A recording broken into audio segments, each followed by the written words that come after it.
Right, we are live. Hey guys, how's it going? Welcome back to the Kiwi Lads channel. We are back for another match of the Women's World Cup. This one, England taking on Australia, and the gauntlet has been set. All Australia need to do to make it through to the next stage of the competition is to lose this game by less than 75. Now, of course, they are expected to do a lot better than that, but they are up against the very strong side in the Red Roses. This English team in front of a home crowd, they are certainly going to want to pack a punch for this contest. It is a top-of-the-table clash in this group as well. Looking through at recent form for the USA, not quite getting off to the start to the competition that they would have liked. A 69 points to 7 loss up against the English. Then England going on to beat the Samoans 92-3. So, theoretically, if Australia averaged that out and we're halfway in between, England would actually qualify for the next stage of the competition. For the Australians, they had to win over the Samoans 73-0. So actually the USA having the lowest win over the Samoan side, and then the 31-31 draw that brought this whole scenario of a side potentially jumping through, put it on the table. But of course, like I said, that 75 points, that's the magic number. And if England are able to win the game by 76, the USA make their way through to the quarterfinals, and these are the way that the quarterfinals are setting up. Now, I will mention these two sides are a part of Pool A and B in terms of that side of the draw. So, just quickly, while we do it, we might as well show the table. England sitting at the top of Pool A at the moment. Canada versus Scotland, they just finished their contest, and the Canadians get themselves the win. So, with that in mind, when looking through at these quarterfinals, look through, England will be playing in this last one up against, at this point in time, it will be the Scottish, so a rematch of the Women's Six Nations. Whereas on the other side of the draw, if Australia are to win this game or even get within those 75, they will find themselves up against the Canadians, who look like a really tough challenger in this Women's World Cup at this point in time. But looking through at these starting lineups, as we are just around the corner from the kickoff, first of all, we will also look through the English anthem. Actually isn't that bad, says Katzenell. For the first message there. Good morning, Amish, says Zion. Welcome in. Hope you're doing extremely well. Now we have got there, England should nail the Aussies 97-7. So if that was the scoreline, it would mean that Australia do get knocked out of this Women's World Cup. So, looking through at this English side, Kildunn in that number 15 jersey, of course, is one to keep a very close eye on. Zoe Harrison in the 10 jersey for this game, with Natasha Hunt slotting in at 9. And also in the back line, Meg Jones, she had a great game last week up against these Samoans. Cocaine in the front row alongside Bottoman and Muir. But overall, at the end of the day, it is the English side. And they have gone with a pretty strong-looking team heading into this matchup as well. The Australian national anthem is just now being sung, and then we will be underway for this match. For the Aussies, they come in as underdogs, as expected, when you are on the away turf. But overall, pretty handy side in terms of that loose forward trio. Duck alongside Masters, and also Palu as that number 8. Wood and Moleka as the 9 and 10 combo. It all has to gel here for the Australians. But it's a weird game because theoretically, right, Australia could lose this game by 60 and be happy. I don't think they would be. I think they'd be extremely pissed off if they lost this game by a margin like that. But theoretically, that's all they need to do to make it through to the quarterfinal. So it's a little bit different to some of the other groups that we have seen. Theoretically, I know that we've talked about England and how much they have to win by. Let's just say, for instance, Australia somehow caused the upset, what would be of the tournament so far. They would actually move into the number 1 spot, which would mean that they face Scotland, and Canada would go head-to-head with the English. Now, we can't completely rule out an Aussie victory here, but it certainly isn't likely at this point in time. England have just looked a little bit too strong. There's a passionate woman in the crowd, says Katz. Now, I'd like to think there's more than one. Looks like a great crowd for this matchup. 5 changes for the Aussies in terms of that starting lineup last week, and 12 for the English. So they did make a little bit of a reshuffle in their game up against these Samoans. But of course, do let me know your score predictions. People are expecting a one-sided affair. I hope that it's a little bit closer, but there is a chance that England from start to finish look the real deal. And I would not be one bit surprised if they come out absolutely firing for this matchup in the Women's World Cup. Can we see the odds for this game, or is it too late? Unfortunately, it is too late to see who is the heavy favourite. I mean, England are, but it was more so I wanted to know what type of line they were looking at. Looks like a good crowd. 1,150 to 3, says Novmum there. And also Cocaine Serious says Nars Williams. And of course, a lot of these English players, they are familiar with getting through to a Rugby World Cup final. We did see them face the New Zealanders in 2022, which was delayed from 2021. But of course, a lot of intrigue around this Women's World Cup competition. We are getting closer to the important moments. What about the Griquas match? Says Rajan. It actually got delayed by about, I think it was 45 minutes or so because of lightning strikes. Now, I do think they're almost underway at the moment, but yeah, a lot of delays in the Currie Cup due to bad weather, which made me slightly happier that I decided to do this game rather than that one, or else I would have spent 45 minutes talking about random stuff, which I could do, but also you guys will get very sick of me in quick succession. We have got there, is there a chance that England and Black Ferns meet in the quarterfinal? No chance whatsoever. Wrong side of the draw in that case. So I will go like that. There we go. So Black Ferns are on the side of the draw with Pool C and D. So the chance of South Africa meeting with New Zealand in the quarters is actually relatively high at this point in time. In fact, it's the more likely, unless South Africa can cause an upset up against France tomorrow in a game that we are also going to be covering on the channel. If they can do that, they'll find themselves through to face none other than the Irish. So either way, it's going to be a good game involving these South Africans. They have been probably the talk of this World Cup in terms of the underdog who have been able to get something done here.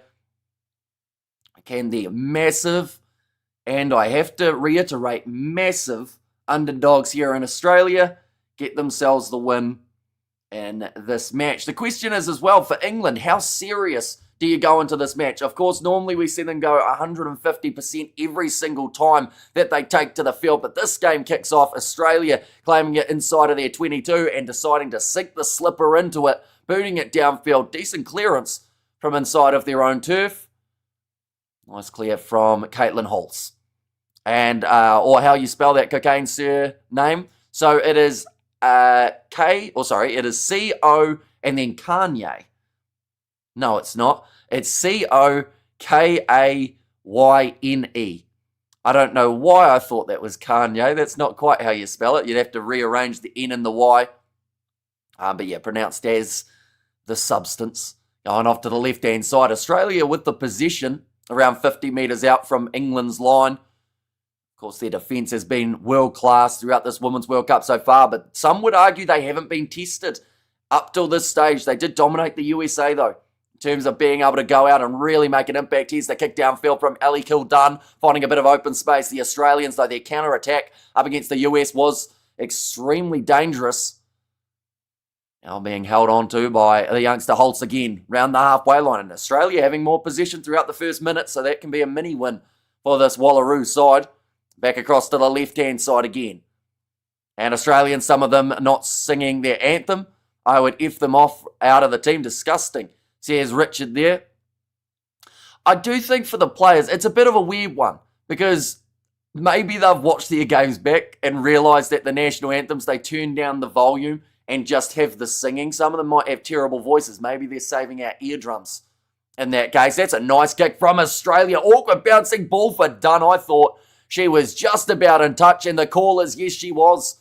So Australia now, they are going to have themselves the line out from only about 10 metres out from the line.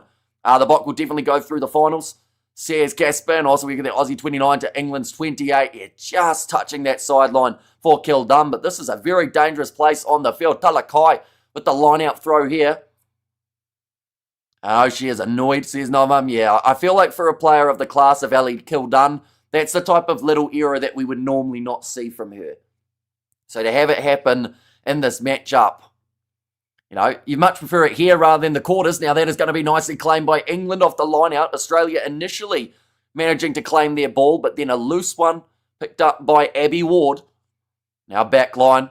This is where they can be so dangerous. England, Meg Jones hanging on to it. Kildunn, another mistake. This time knocking the ball on and driven into touch. This is an uncharacteristic performance at the moment. I think this is the first time we've seen her have this rough of a start there, Kildunn. Not the straightest line-out throw from the Australians, but it was not contested, so it is okay. Yeah, just running sideways. Meg Jones tries to go to Kildunn, who did let it slip through her fingertips. I don't think the pass was too bad from Jones. Yeah, 2 errors early for Kildunn. I don't think the English coaching staff will be too nervous as of yet. Come on, people, let's go. Says Ruth. And Lowell says Naz Williams. And there as well. But currently 3 minutes into the contest. And Australia have had a majority of the possession throughout the early stages. Not many errors coming on their side of things other than that line out. But this will be the scrum. 22 metres out from the line. Australia have had the most tackles made across the opening 2 rounds with 418. Jeez, they've been busy. No, they've just said they have never beaten the English. Of course, the Ashes coming around the corner where it will be where it will be Australia taking on the English in the cricket. The touch judge getting refereeing lessons from the English halfback. Now, main referee telling her to not worry about that part of the game.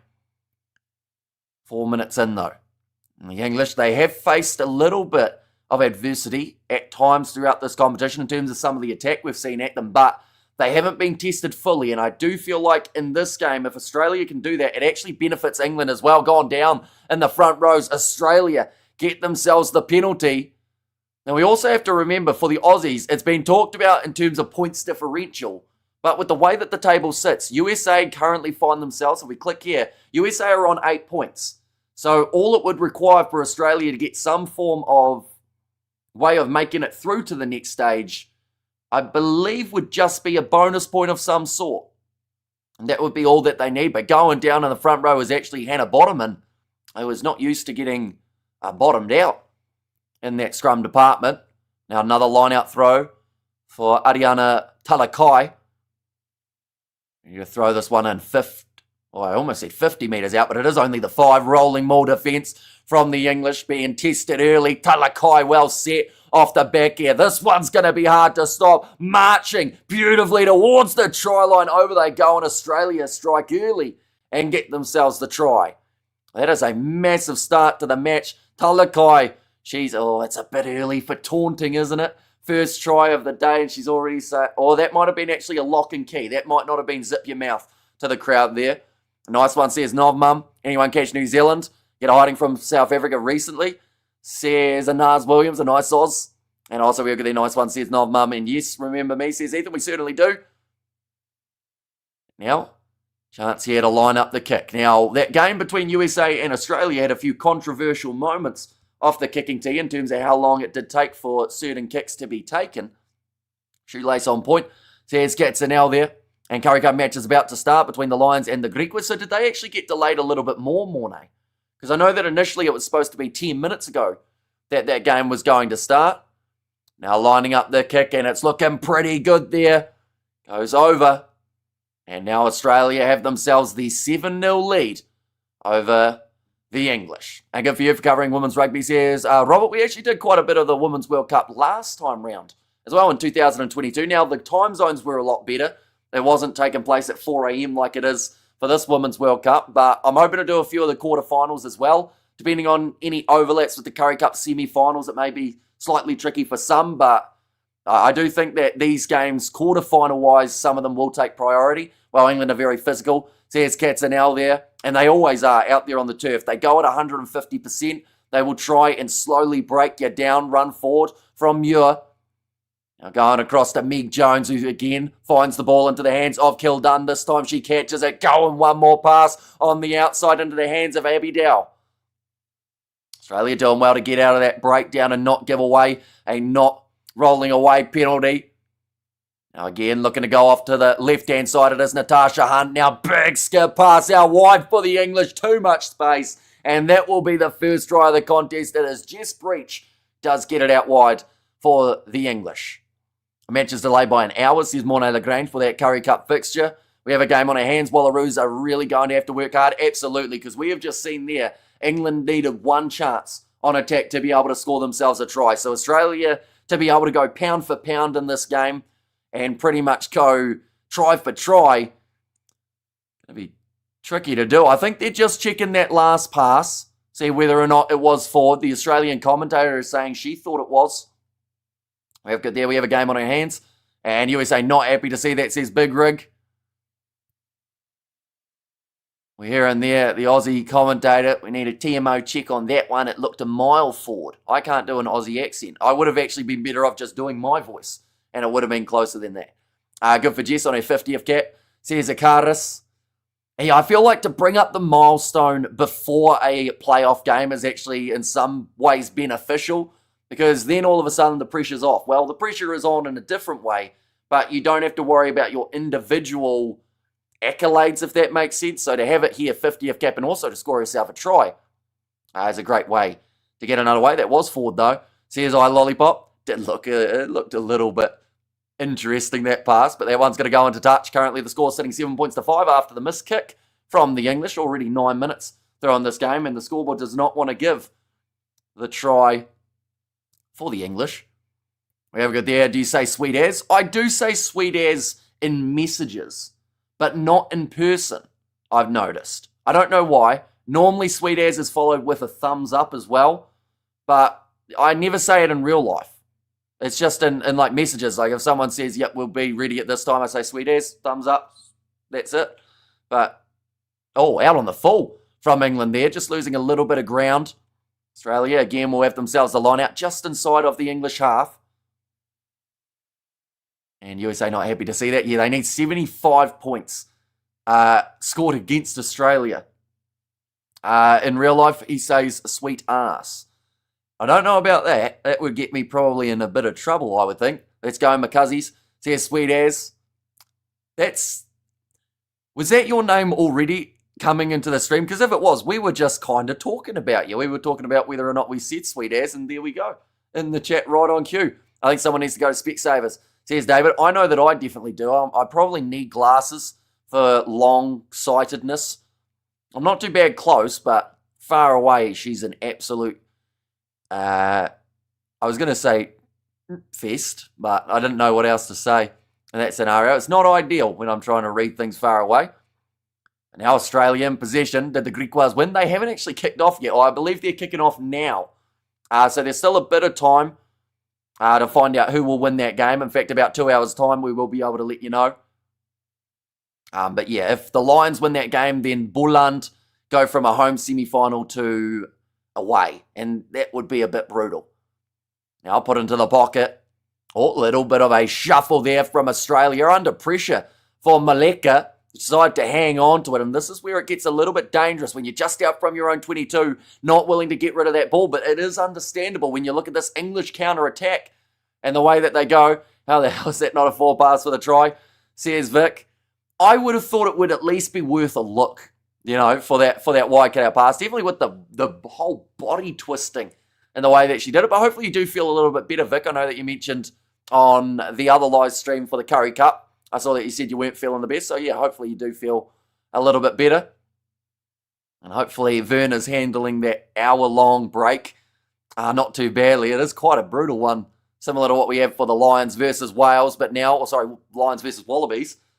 Currently sitting about 35 metres out. Loose ball. That was the chance for Australia, who are calling for a knock-on. And it will be in their favour now. Scrum opportunity. Why is Australia playing soccer? What do you mean? Like just in general? Or like why are they playing now? Bloody time zone, says Jimbo. 4 passes a big issue in world rugby, says Victor there. And it's one of those ones that I think that no matter how kind of... The thing is, the law book's a little bit iffy, isn't it? Because it's the whole thing of if your hands are going backwards, but then in some cases... even when that is the case, it still seems like a forward pass. But, I don't know what they could do about it. Maybe have, similar to VAR. But then you'd have a lot of forward passes that maybe aren't completely forward if they're wide cutout passes. It's a tricky one. But, yeah, they're still 50-50 in terms of the calls normally. Ball's going to be fed in by Palu here for the Australians. And that's a big scrum. Both ladies collapsing in the front row, now kicked across field here from Moleka. It's going to be bouncing steeply and into touch. Now the English will have themselves the line out. They are kicking the ball so much, I think it's up to 5-8 times now. And also we've got there, did you see Fiji beat Wales? I actually did. Massive win for the Fijians to be able to finish it. Every second pass to the wingers forward, says Jimbo. But yeah, Fiji being able to beat the Welsh is huge. I said that Wales theoretically should have won that game. before it had actually taken place. I think that was when Wales were 5-0 up. But I said how if Fiji played like they did up against the Scottish, they might go, all right, that's a great piercing run here from, I believe it would have been Miller out on that left wing for the Australians. Now back across to the right-hand side. In the middle of the field. Oh, that was diving in off the feet. Got to be careful doing that. If you are Australia, the last thing that you want is any sort of silly penalties to be given away. International referees wanted. Must have a squint eye. Says Kurnovic. And Leonard. Another advantage, this time for offside against England. Australia still leading after 13 minutes, which is something I don't think many people saw coming for this match. 5 phases in a row. It's a lot of 2. Someone's shouting 2 like 7 times. I don't know what that means. Maybe that they're going to number 2, or is that a little chip in behind? Because that is what has been attempted, but it hasn't quite worked. We have got their Welsh woman just as good / bad as the men's team. Says Victor. Yeah, they're in a tough patch. And tell you what, the coach's interview afterwards, he did not mince his words. He was very angry about that loss to the Fijians. He pretty much said, Wales, going into that Six Nations, they're going to have to really sort their stuff out, or else, they are going to really struggle. He kind of said it a bit more brutally than that. And Fiji women were amazing today. Honestly, if they had beaten Scotland and beaten Wales, that would have been huge for Fiji and rugby in general.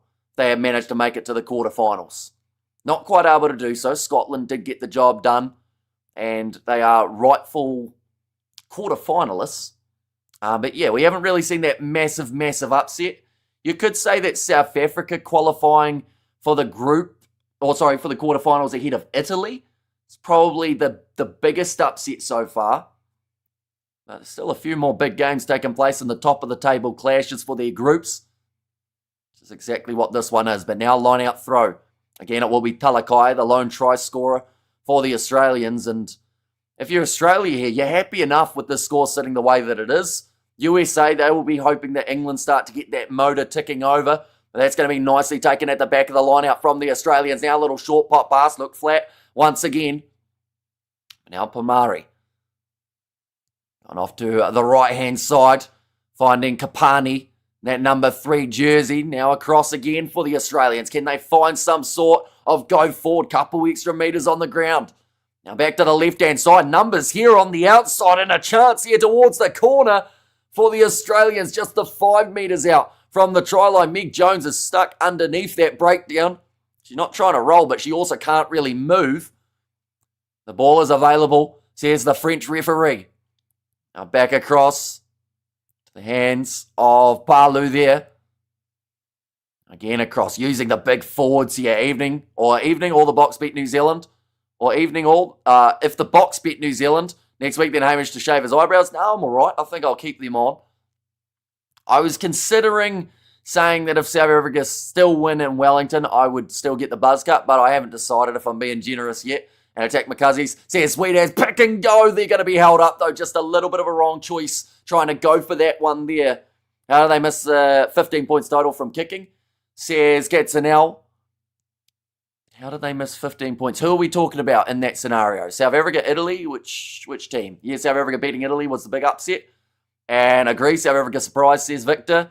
But the thing is as well, when looking at them and the way that they played in that first game up against the Brazilians, as well as their fight that they showed in the game up against the Italians, they honestly probably weren't as big of an underdog as people expected heading into that Italian game. People felt like Italy's structure would get them, but that physicality that the female box side brings is just absolutely phenomenal.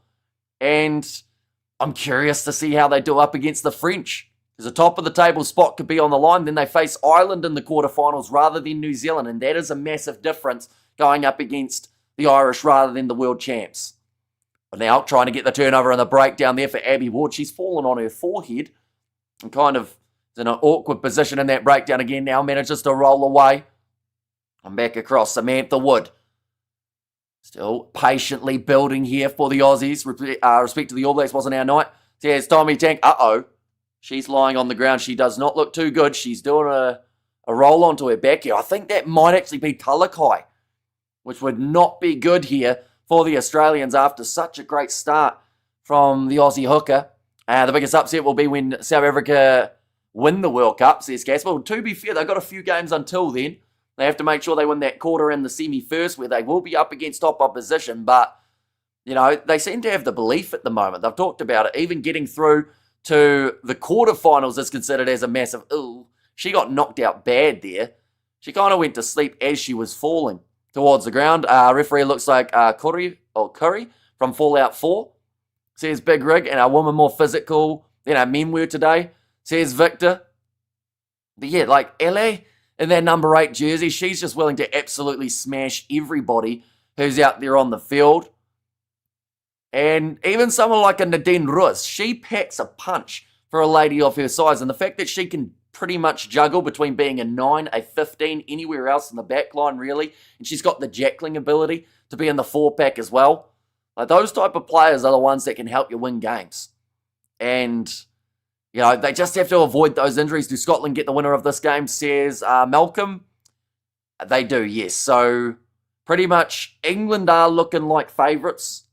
But at the same time, Aussie still have got a chance of facing the Scottish in the next stage. Scotland getting their big win over the Fijians and a tough fought victory.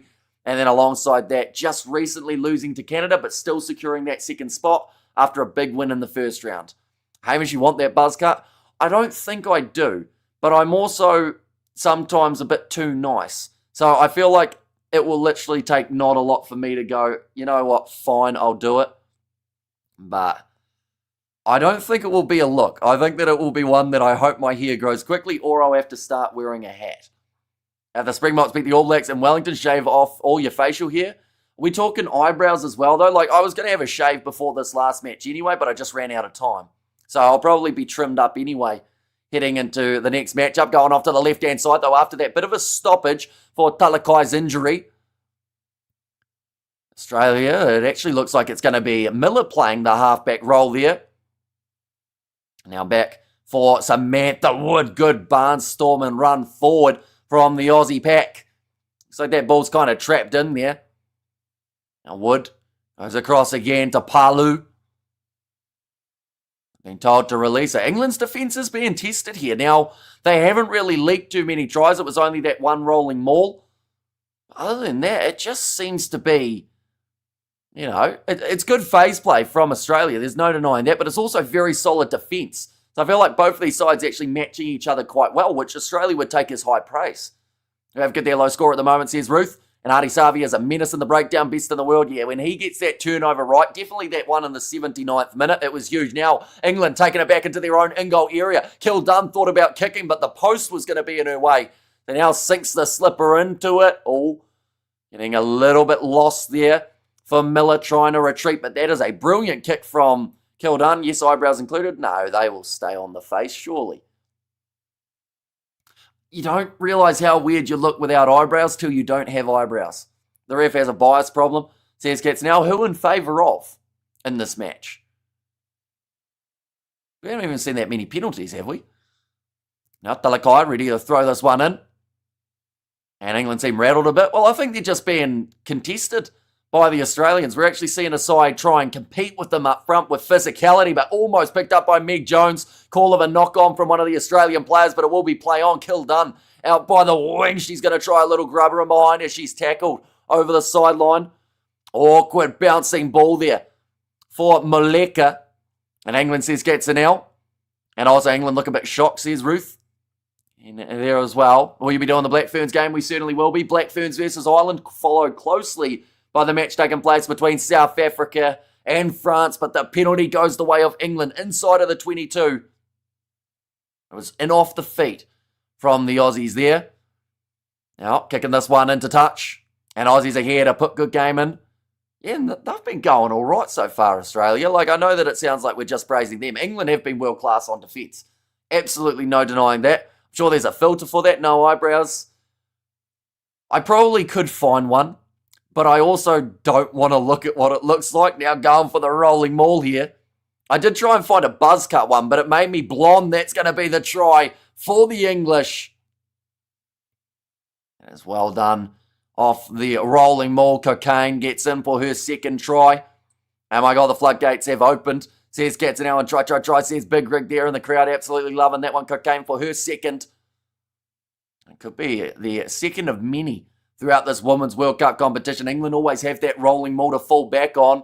Women love the rolling maul, man, although only the second for the hooker in this case. And we have got there a Star Trek look with the no eyebrows. A whopping 80% of people have selected the freakish Georgia Miller in their Rugby World Cup fantasy teams. We should start a petition that Hamish to shave his eyebrows live on stream. The Box win next week. Or we could just not start that one. There was a chance that I was going to get my head trimmed to a buzz cut live on stream. That was going to be a part of the deal. But sadly, did she knock that on when she tried to ground that ball? I think they're going to check this. This might be no try.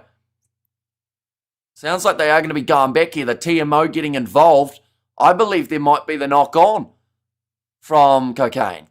Okay, how about this? If the Springboks win, and you get a Springbok tattoo on your arm, I assume that's if the Springboks win, you get a Springbok tattoo on your arm, I think is what that one is.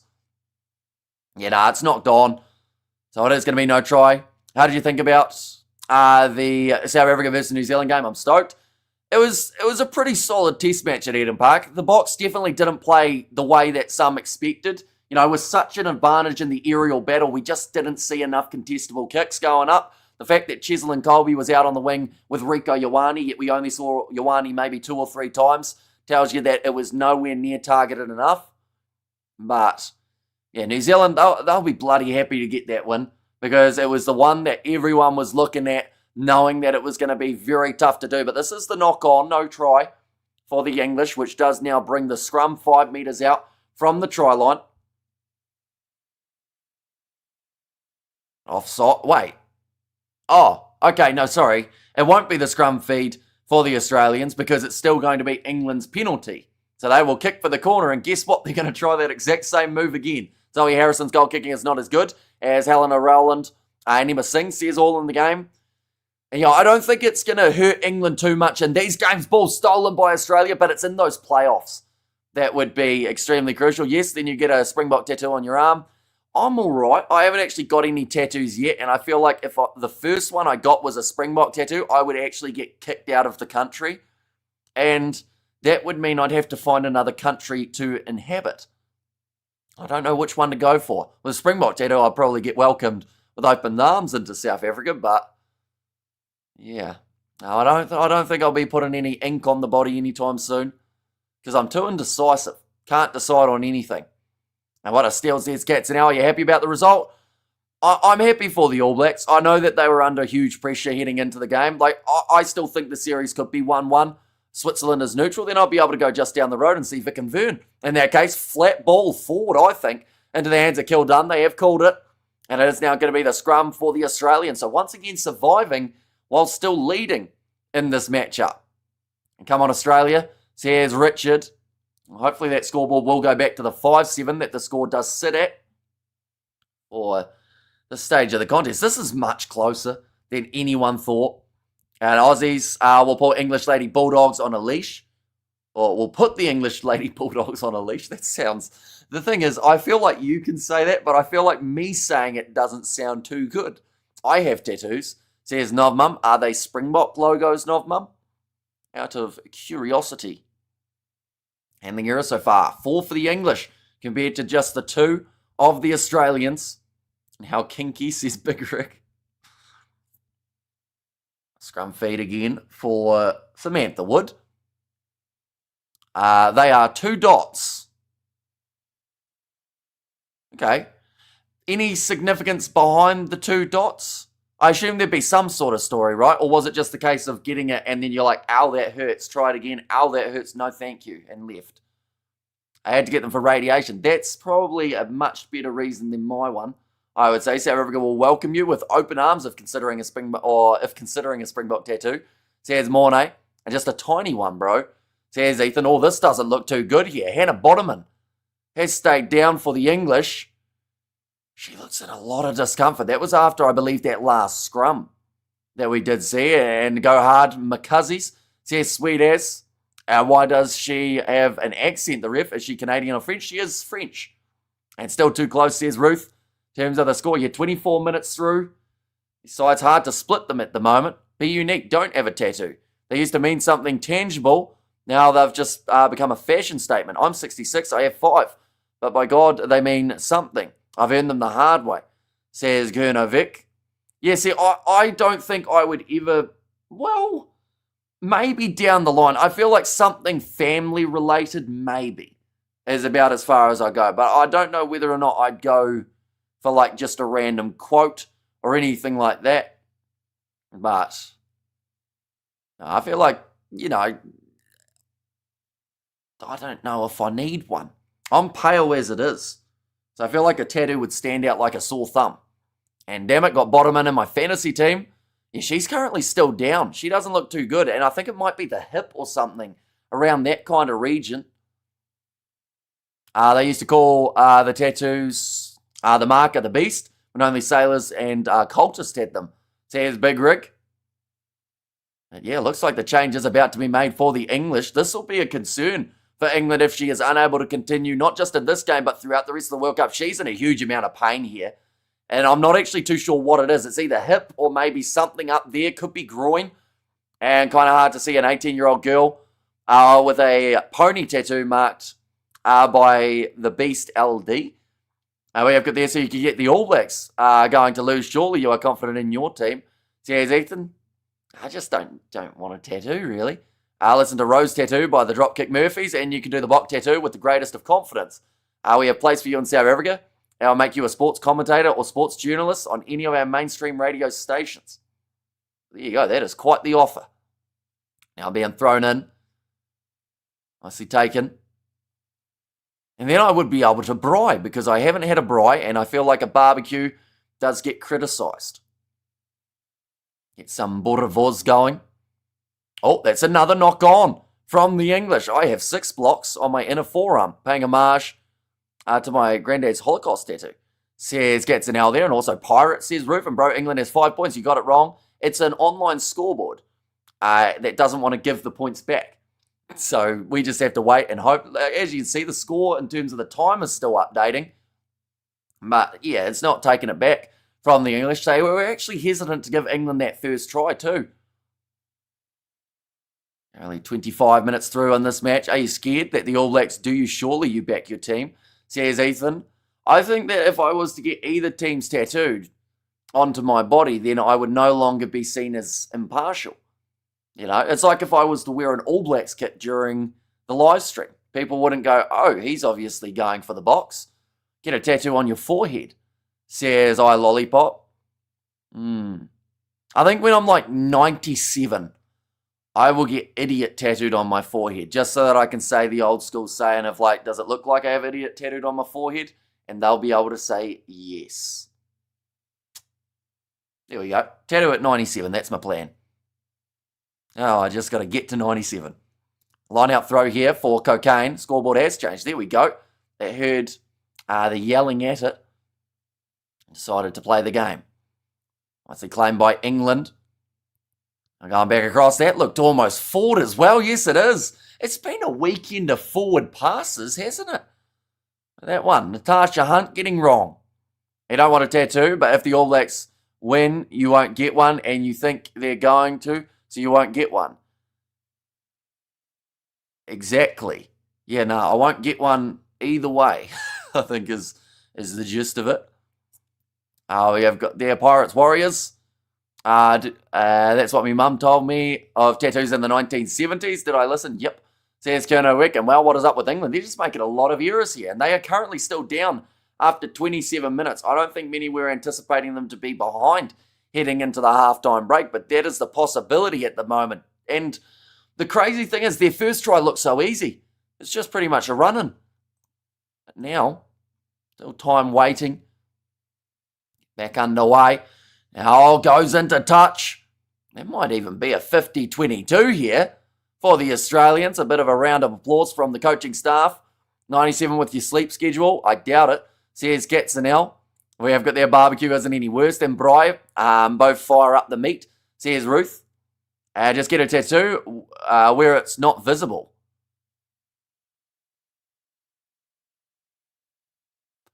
Line out throw here.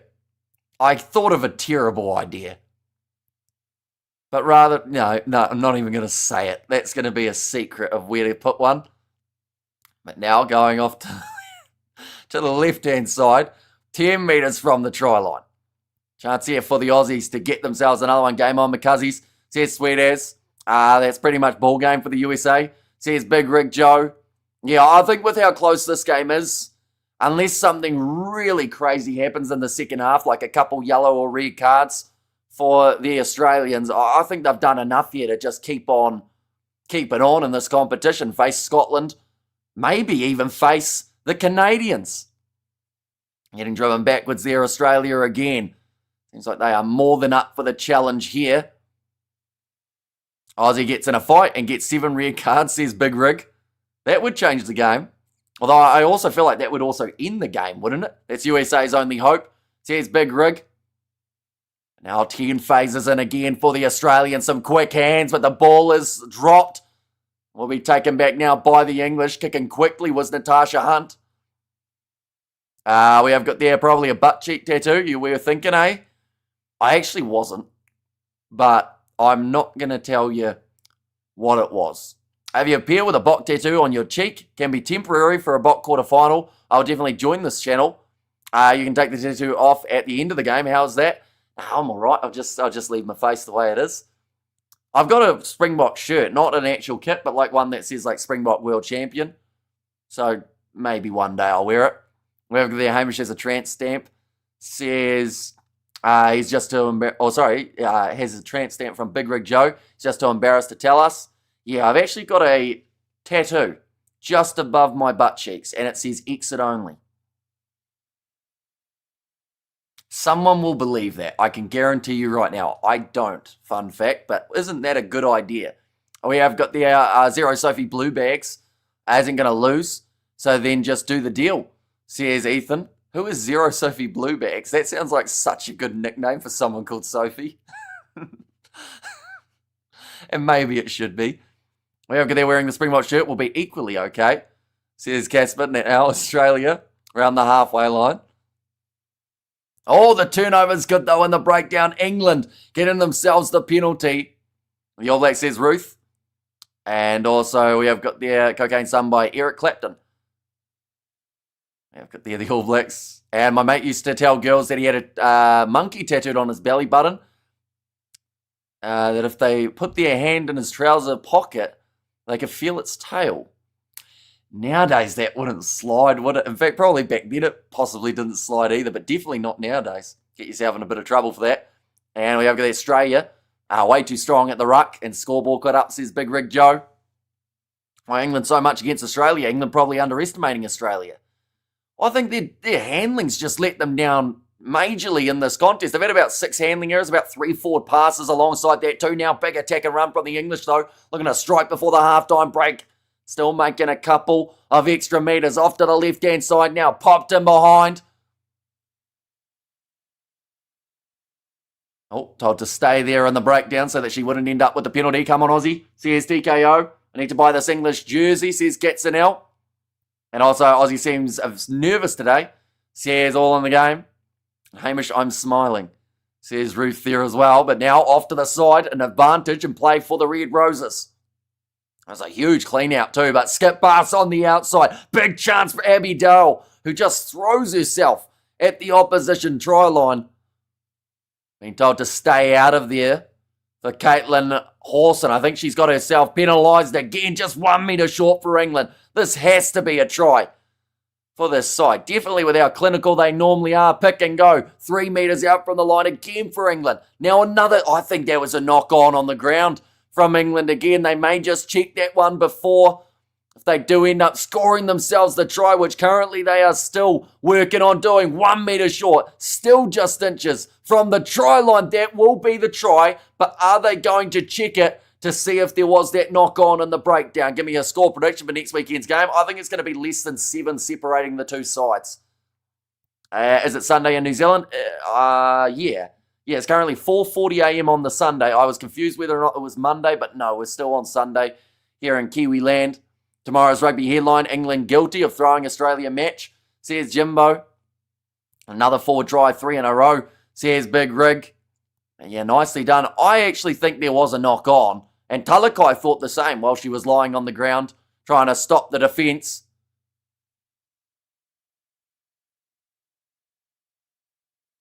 Okay, they're saying there was a bobble before she put the ball down, but that's a nice strike of the ball from Zoe Harrison. Has gone over for the English, and it sounds like this one is okay. So 12 points to 7.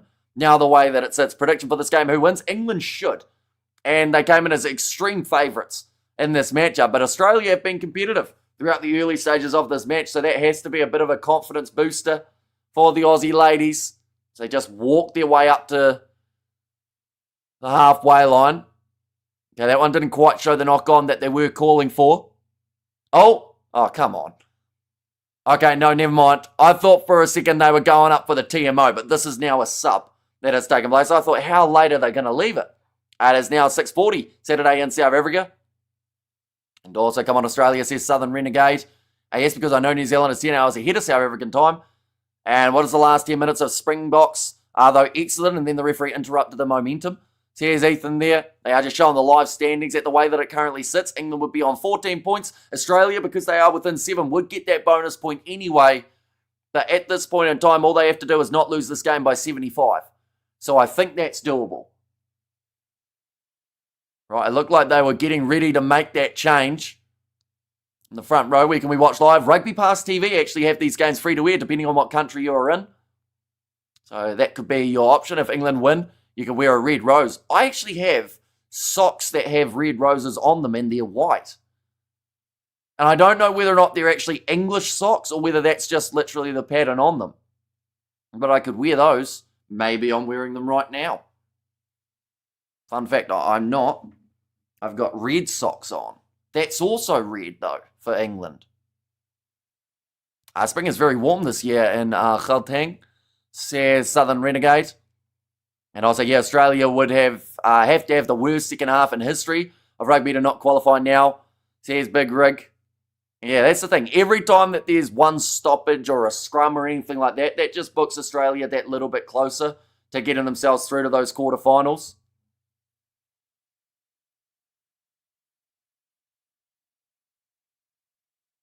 Okay, I think the commentator's just saying he wants to see something coming up in the near future. I would not admit to having socks with flowers on them. If I were you, says Akaris. Well, it's like one pair, and I've never really worn them. But I think they were like a 5 for 20 deal, and I had to find another set, and most of the other ones were sold out. So there's really not a good story behind them. It was just more of the case of I was like, oh, white socks will be all right, I guess. And what, wear them? Just wave your feet up on the stream if they win. I'd have to be very flexible. I would probably pull every muscle in my leg if I tried to get in a position of giving birth to try and show everyone my feet. But now going off to the left-hand side. Oh, that's a bump off and a half on Meg Jones. Normally likes getting those big hits in herself, but this time taking one in this one. I mean, who cares what's on your socks? Who even sees them? Says Big Rig. It's true. 2 tries at the moment for the English. They'll be searching for another one before halftime. Kick downfield. This might be a 50-22. And it is. Very nicely done by Australia. And Fairy Sock says, Ruth. A good kick there by the Wallaroos. Yeah, they've just managed to nail that one in behind. 50-22. Just inside of their own half as well. So a really strategic kick. I'll be honest, Kildum. This is one of my first games of covering where she has been the fullback. And she doesn't normally look like this, does she? She's been a bit, I don't want to say average, but she hasn't been her best throughout the early stages. She had a couple mistakes early on in the game. That one, she was caught out of position. When you must walk around in New Zealand in a full spring bucket hat and a jersey and the shorts. And that's a penalty this time to England in the steal and the breakdown. How is England so sunny? I haven't seen it in such sun in a while. Well, the floodgates open in the second half. I think that if England find their rhythm, they will get a lot more. That one is going into touch. Chance here for the English to be able to try and get that extra try just before the halftime break, but locking herself over the ball was Cocaine, and she was not moving once she was on it. We've got, is there a match on, or is it all about socks? We're a little bit of both. That's actually the channel's description. It is, we cover rugby commentary, but also what socks are you wearing. Nicely taken here. England with the rolling maul opportunity. 40 metres out from the line, trying to rip through the middle. There is Kapani.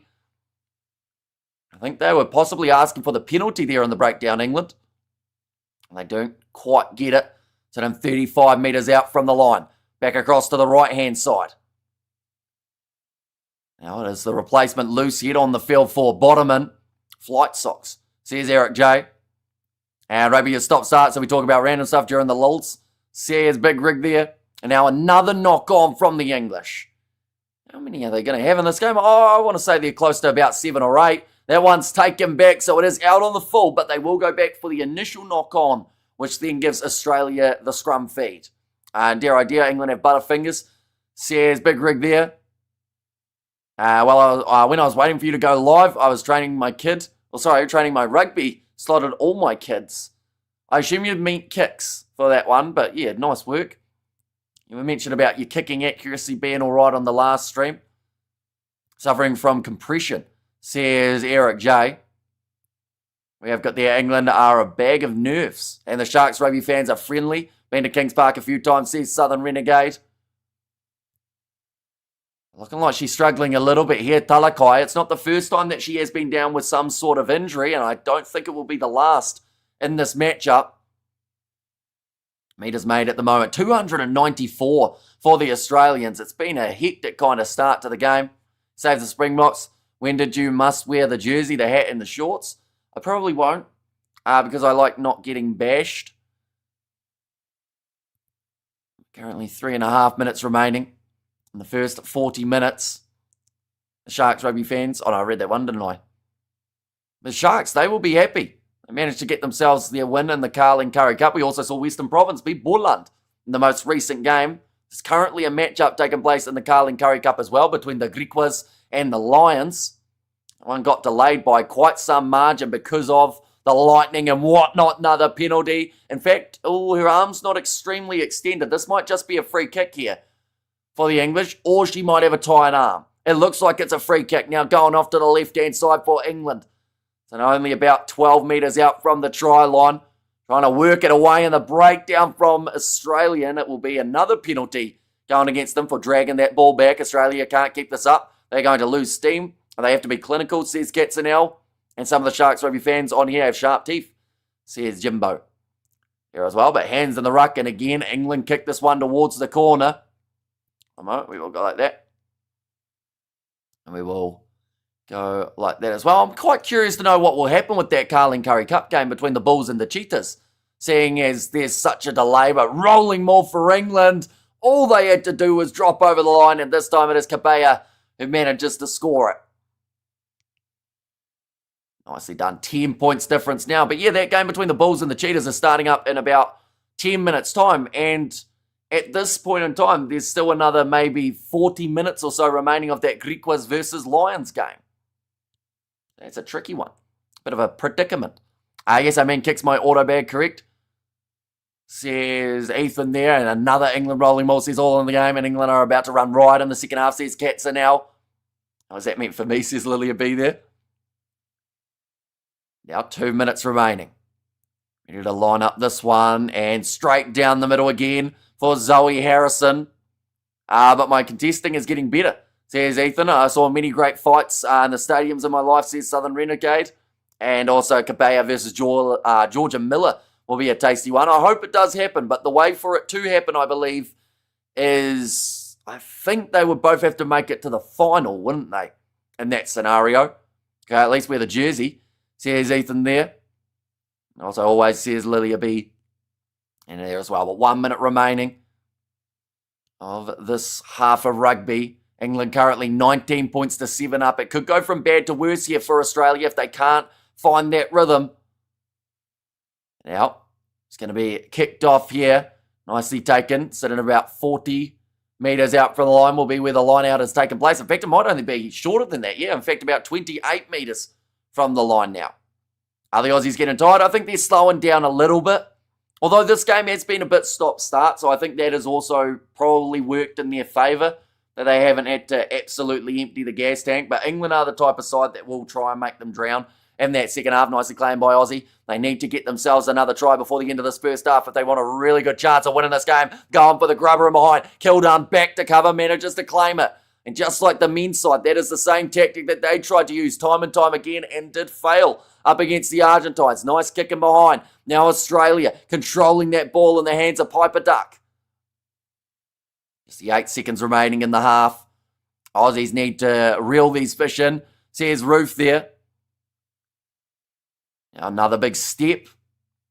Moving up to the halfway line. 40 minutes has passed. Aussie there. Oh, okay. Right. That seems like a tactic of Australia playing not to lose by a big margin there because they weren't even really willing to risk going for that last try. In the half, they just said, no, we'll kick it into touch. We're happy enough, 19 points to 7 down. So I don't know whether or not that's to try and give them more stamina in the second half or whether it's literally just that's what they wanted to do. England should be fine for wearing black. Thrown out of the tournament for bad taste, says Eric J there. And if the Springboks win, and then you must say on live that the All Blacks suck. But I assume that is from Ethan and Club Rugby in South Africa and the old boys. Well, the old days was great. The Springboks player, Club Rugby, says Southern. We're interested to see which position the highly versatile back Rowland plays when she comes up in the second half, says all in the game. Yes, autocorrect is so annoying, says Ethan. And also Australia, in a weird way, have already won because they've secured a quarterfinal spot. That's true. And I feel like they're in that scenario how they don't need to win this game in terms of a big margin, or even they don't even need to win this game. But I would love to see, I don't know.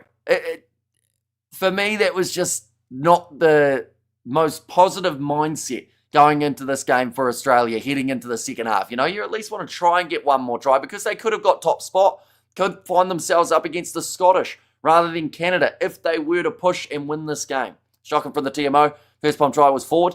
Says Wemma, I did a nice old goose step on my brother when he's bad, but he's bad at rugby, to be honest.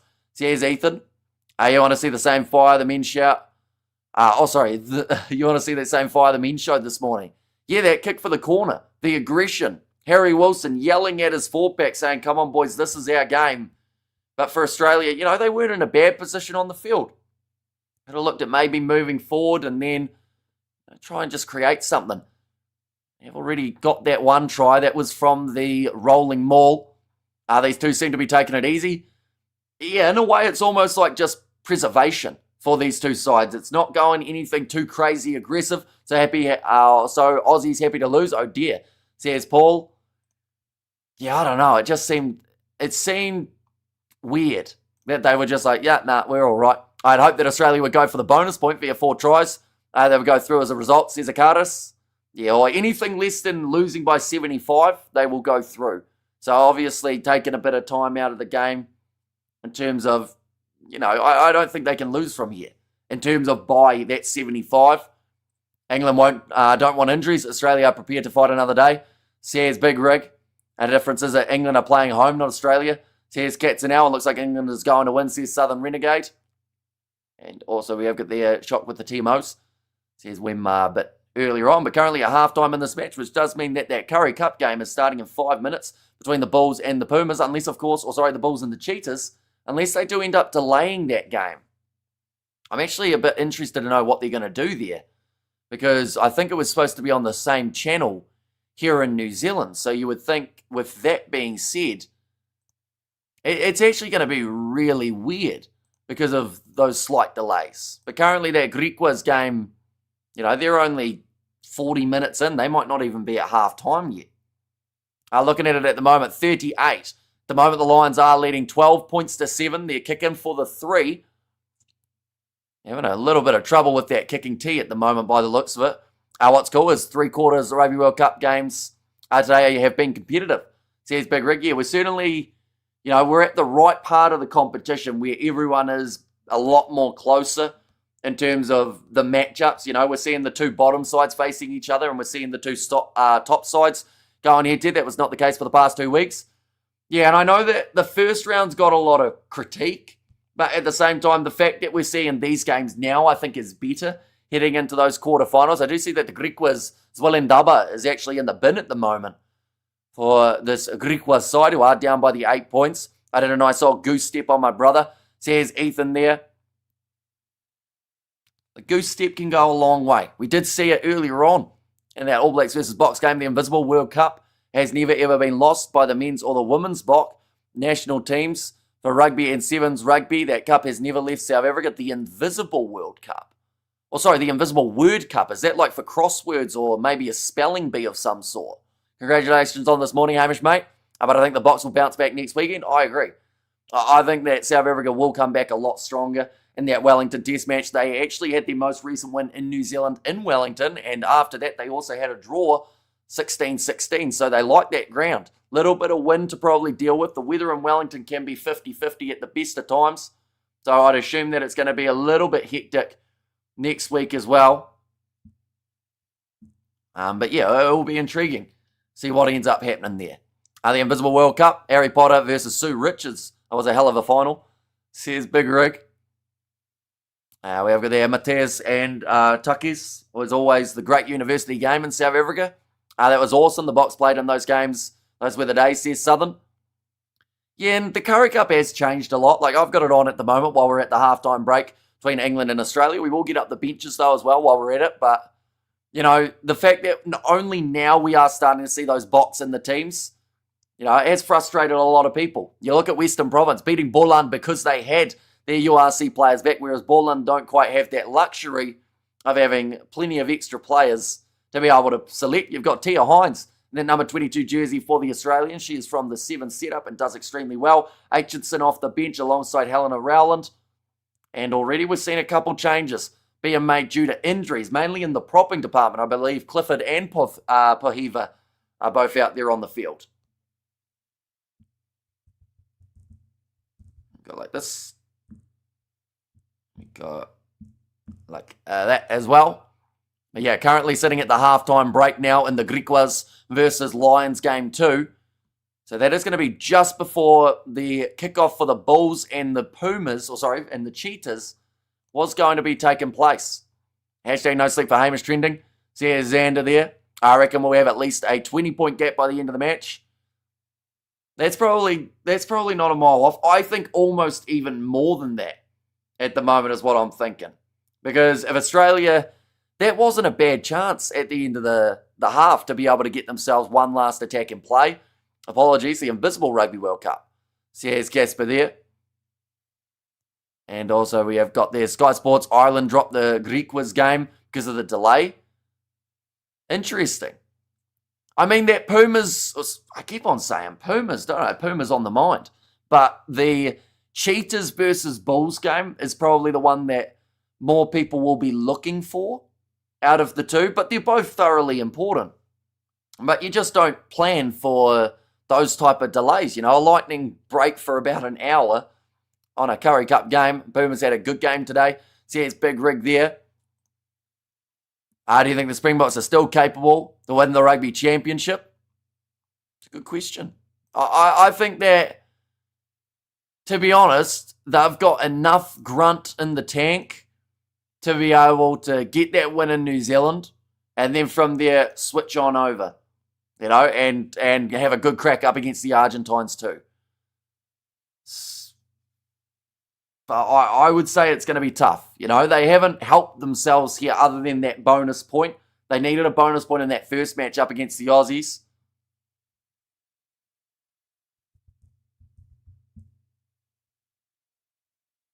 But, you know,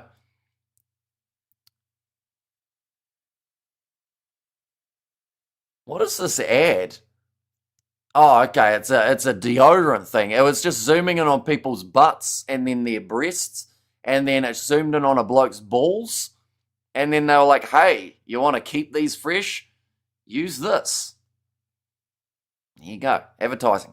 We have got there, if they won the last 3 championship matches, then it's very possible, absolutely, but they do need that game up against the Kiwis, or else it could be between Australia and New Zealand. See who takes that rugby championship. I'm very sleepy. Seems like 4 hours of sleep is not enough to function. Says Katzenell, 4 hours is not the recommended dose or amount of sleep that one should get. But, yeah, when there's this much rugby on, it's very hard to get any more, isn't it?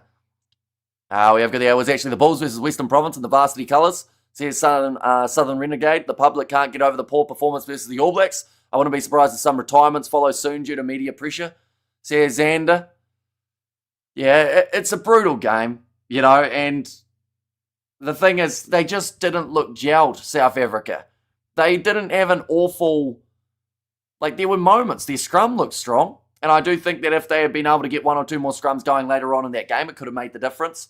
Giving me flashbacks to when I used to watch streams of live USA sport at 2 to 5 a.m. Watching a chat of mostly Americans be exposed to 4 a.m. UK commercials was a horrifying experience. Says Big Rig. And not looking good for the US ladies, says Tom. Yeah, unless Australia go on to lose this half by 75 points, or this game in general, by the 75, it is going to be the end of the USA's World Cup, which is a shame because they actually really valiantly fought in their game up against the Australians. They had a good win over Samoa as well. I was awake since 3:30 this morning, says Ethan. What are we doing 3:30? Well, 3:30 has passed, hasn't it? But yesterday morning we were doing the live Springboks versus All Blacks preview for that one. We ended up doing about 3 hours of previews for that match, and no one could have predicted the way that match ended up going. I'm still laughing butts, balls, and boobs. Says Roof there. Sounds kinky, Hamish. It certainly looked kinky. They were zooming in on people's bodily parts for the ad break. And we have got their Springboks need to get fussy, and Valimza playing well for 15, or playing well at 15, really needs to retire. Yeah, see, it's a tricky one, isn't it? Because you've got those older guys in the team. And Willie LaRue, on his given day, can be an extremely strong player. There's no denying that, but heading him straight into this game when he hadn't had a lot of match experience already this year just seemed like a big risk. And, Ethan Hooker, we were probably a bit harsh on him in terms of the fact that he didn't bring that same impact as someone like an Andre Esterhuizen could have off the bench, or if they had gone with that 6-2 split and got Snyman out there to be able to add that little bit of extra something. There was a golden time not long ago where number one in rugby, and I had a number one in UFC fighter. These days are long gone now. Says Xander. I've never seen England score over 60 points in a half. Australia through, in my opinion, says Akaris. Yeah, like we said, unless there's some sort of really random, brutal red card, 2 in a row or something along those lines, they should be fine. For those who don't want to know more, the Invisible Rugby World Cup was introduced by Nelson Mandela in 1995. ChatGPT will tell you about it, says Gatsby. And also we have got there the All Blacks were never in trouble, says Southern. Yeah, I think their biggest concern was near the end of the game where South Africa almost worked their way to a draw. That was about as close as it was.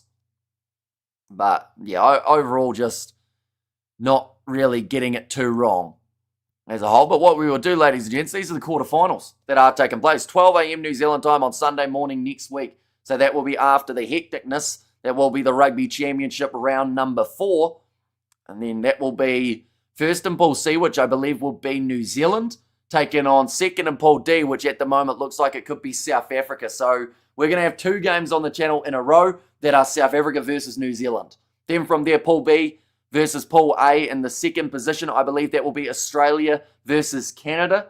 That will be taking place at 3 a.m. And then the next day, first versus second, that will be France versus Ireland. And then England versus Scotland. So actually 2 rematches of the Six Nations on Monday taking place here.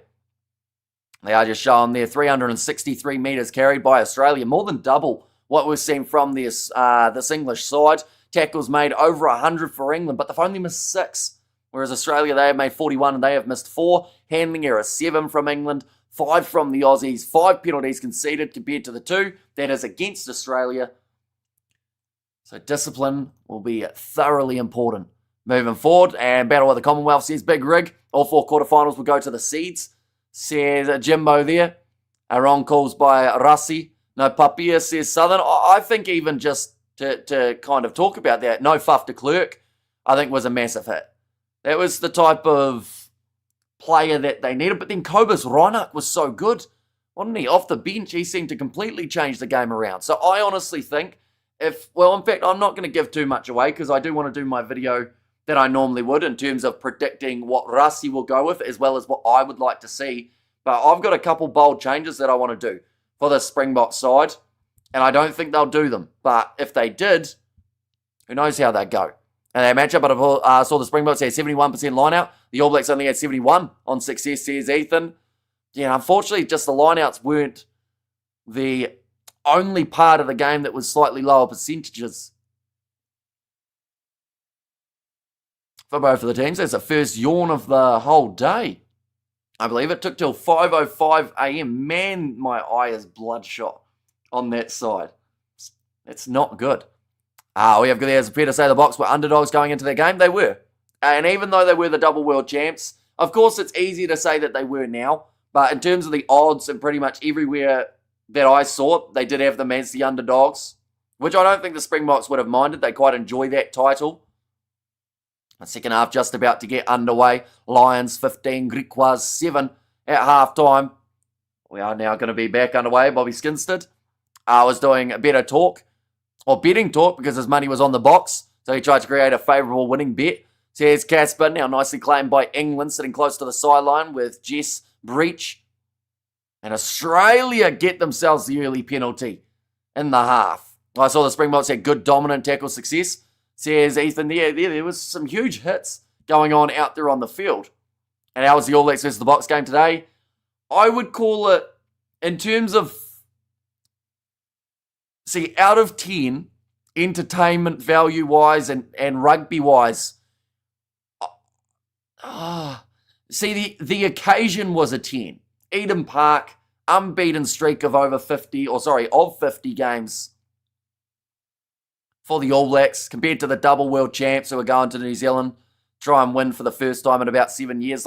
The occasion was a 10 out of 10. The game itself was probably about a 7, maybe even slightly lower, but it was still intense from start to finish. It's just that South Africa took too long to get into their rhythm and start to really kind of push the Kiwis. It was only in those final moments that they started doing well. But the Springboks had some good dominant tackles. Now that one's going to be charged down there for England. They're under pressure here inside of their own 22. Looks like maybe a sore hand here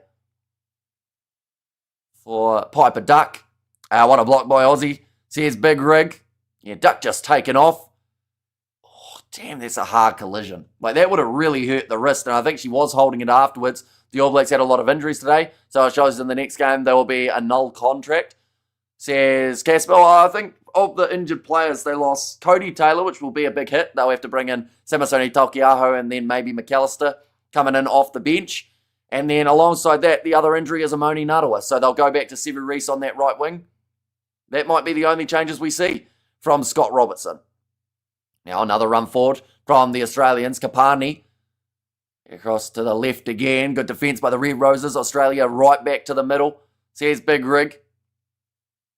A little bit of a bobble of the ball. Time for Russie to build a younger squad. Says Southern. But his slight problem he's got, right? That might be a deliberate knockdown from the English. But yeah, the problem he's got is if he puts in a young team and they lose, people go, nah, you're taking the piss because you're going with random players. And he's had that time and time again already throughout his Springboks career. The benefit that he's had, though, is normally those games where they have gone with younger players are up against the likes of an Italy. That's a 50-22 for the English there. A nice kick in behind. We've got there an exciting game. It wasn't the best game from a coach's point of view, says Fleshin. Yeah, I think that both coaches would have been feeling the nerves all throughout it. It flew by, though, which is normally a sign of a good game. If you think that it's only going to be 60 minutes in, but all of a sudden it's full time. We've got there, that was a pointless quick line out, charge down. England now trying to jump onto the ball, finding the offload. That's going to hurt the Aussies badly. And it's another try for Kabea. She gets her second of the matchup. Beautiful awareness from the Roses. And after Australia screwed up, Australia just made a bad choice there. It's weird that they chose now to try and be aggressive and attacking after kicking the ball out on the halfway line at the end of the first half. Maybe they could have tried that there, but 50-22. And then from there, the English, they did decide to take it quickly for kill done. I don't think the Springboks had any injuries, says Ethan. I think there was one, wasn't there? Or there was at least a HIA that happened, but I think he managed to make his way back out onto the field. I think it was Marco van Staden at the HIA. We have got there. Did you see how Evan picked Damian McKenzie upside down? I did. Put him down very nicely for Evan, and McKenzie did kind of see the funny side of it. Aussie's fading away, says Ruth, and England all the way. Says Eldrick there. Yeah, it is getting more and more one-sided now. Looking at the scoreboard, 26 points to 7. It's just the kind of margin that may be very tough to be able to come back from. And Diolendi's time is over. Oh, I don't know about that. I think last week he was phenomenal. I think what they needed in this game, though, was Andre Esterhuizen off the bench rather than Ethan Hooker. I think that could have made a big difference later on in the game, even if they put Andre Esterhuizen in as a forward and then had him as kind of like the forward and back hybrid, playing sometimes in the centre. Now we have got there. Sorry, Hamish. Did you get my technical question? Where was your technical question, Xander? A technical question. There we go. We do love a technical question. When on opposition's try line, why do Box slow game down? Is that a good tactic, or would you rather want quick ball? I think it's just to get their big forward set, really. Like, they could go quick if they really wanted to, and someone like a Grant Williams could get that ball feeding around all over the place. I was wrong. It'll be a 30-point gap, says Paul. It might even be 40. I'll be honest. I think that England... Oh, another big shot. Kildunn's hit the back of her head here. She's in a bad way. This might be her gone for the quarterfinals. This is a hard hit on the back of the head, though, for Kildunn. She gets tackled. Oh, that would have hurt. That would have really hurt. Even with the afro trying to protect it. So, bam, that's going to hurt the back of the Swede big time for Kildunn. I don't think she's playing in the quarters, I'll tell you that right now. The midfield of the box was pathetic. Says Southern there. And also we've got there the Perm, says Jimbo. And also we've got there, she's a big player for England as well. Absolutely huge. But the old change going to need to be made. I assume that would be, would they bring on Rowland or would they go with the other option and go with Holly Aitchison? It will be one of those two anyway. I will make her way on. Why did I even do that? Says Ethan. And Colisi is over his best, says Southern Renegades. Depends on your team. If you have a quirky, speedy, clever team, you want quick ball to stop the other team from setting their defence, says Big Rig. And if you have big, powerful forwards, you want them in place just to plough through, says Big Rig. Yeah, this was a hard landing here for Kildunn. Hindsight always the answer. Lessons learned for the future, says Daniel in there too. Okay, interesting reason that team, or reason that question was because I see other teams prefer quick ball, but the Box prefer very slow ball. And yeah, I think it's just to get that other player next to him set as well in terms of just going with two men. That is normally something that we see from the Box, having a man on the shoulder. Roland will come in, says Akaris. And also we get there, Scott Robertson must make some changes for next weekend. Cody Taylor didn't look too good. Seemed like he's seeing stars. I couldn't believe how long they left Cody Taylor out there. You know, they've got the whole player safety thing of your mouth guard's supposed to be able to detect when you take a head knock. But that man was not right from the contact. And then he continued to play for an extra 3 or so minutes before they went, oh, hang on, he's not doing good. But it looks like Kildunn, she is not having a fun time at the moment. Probably got a brutal headache, I would think. But now Rowland, she will make her way onto the field to replace Kildunn. Yes. She just looks like maybe she is also seeing those stars that Cody Taylor was. And when would rugby or England roughly meet the Ferns in this tournament, says Malcolm. So I believe the only place that they can go up against England in terms of the Black Ferns would be the final. I think that the semi-final, in fact, I can actually help you out with this because I've got this one. So pretty much these two sides, in fact, it's this side, isn't it? Because it's reversed. These two sides play off, top two in the semi, bottom two play off. So in that case, it's going to be New Zealand or South Africa going up against Canada or, in fact, that would be Australia-Scotland, wouldn't it? No. Yeah, Australia-Canada. So whoever wins those two games go up against each other, and then it will be an All Six Nations semi-final between two ladies' sides on the other side of the draw. Hopefully that makes sense. The only injury I saw on is that ground. I got a blood nose. Yeah, that would have been Marco van Staden, wasn't it? And Ruanoki had a couple cuts on his face as well. He was playing a brutal game of rugby The All Blacks is a younger team now than the Box. So here's Southern. And we have got there, they moved Kolisi to number 8. But they saw it today that it won't work. So Russi will probably now move him to an invisible number 6 or 7. And yes, New Zealand versus England can only happen in the final. That one's going to be slapped away by the Australians. England are the only side yet to concede a second half try in the whole competition. Question is, can Australia break that chain? Currently down 26 points to 7 with a bit of work still to go.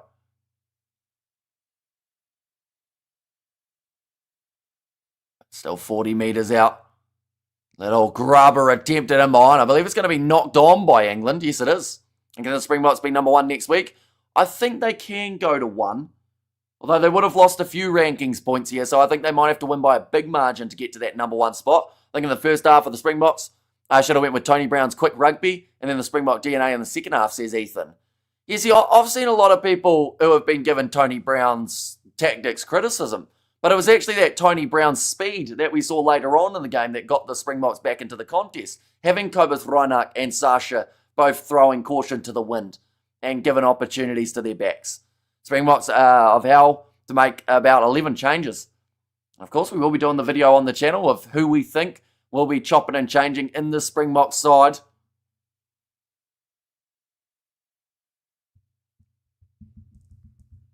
Like this. Oh, another penalty, this time going the way of England.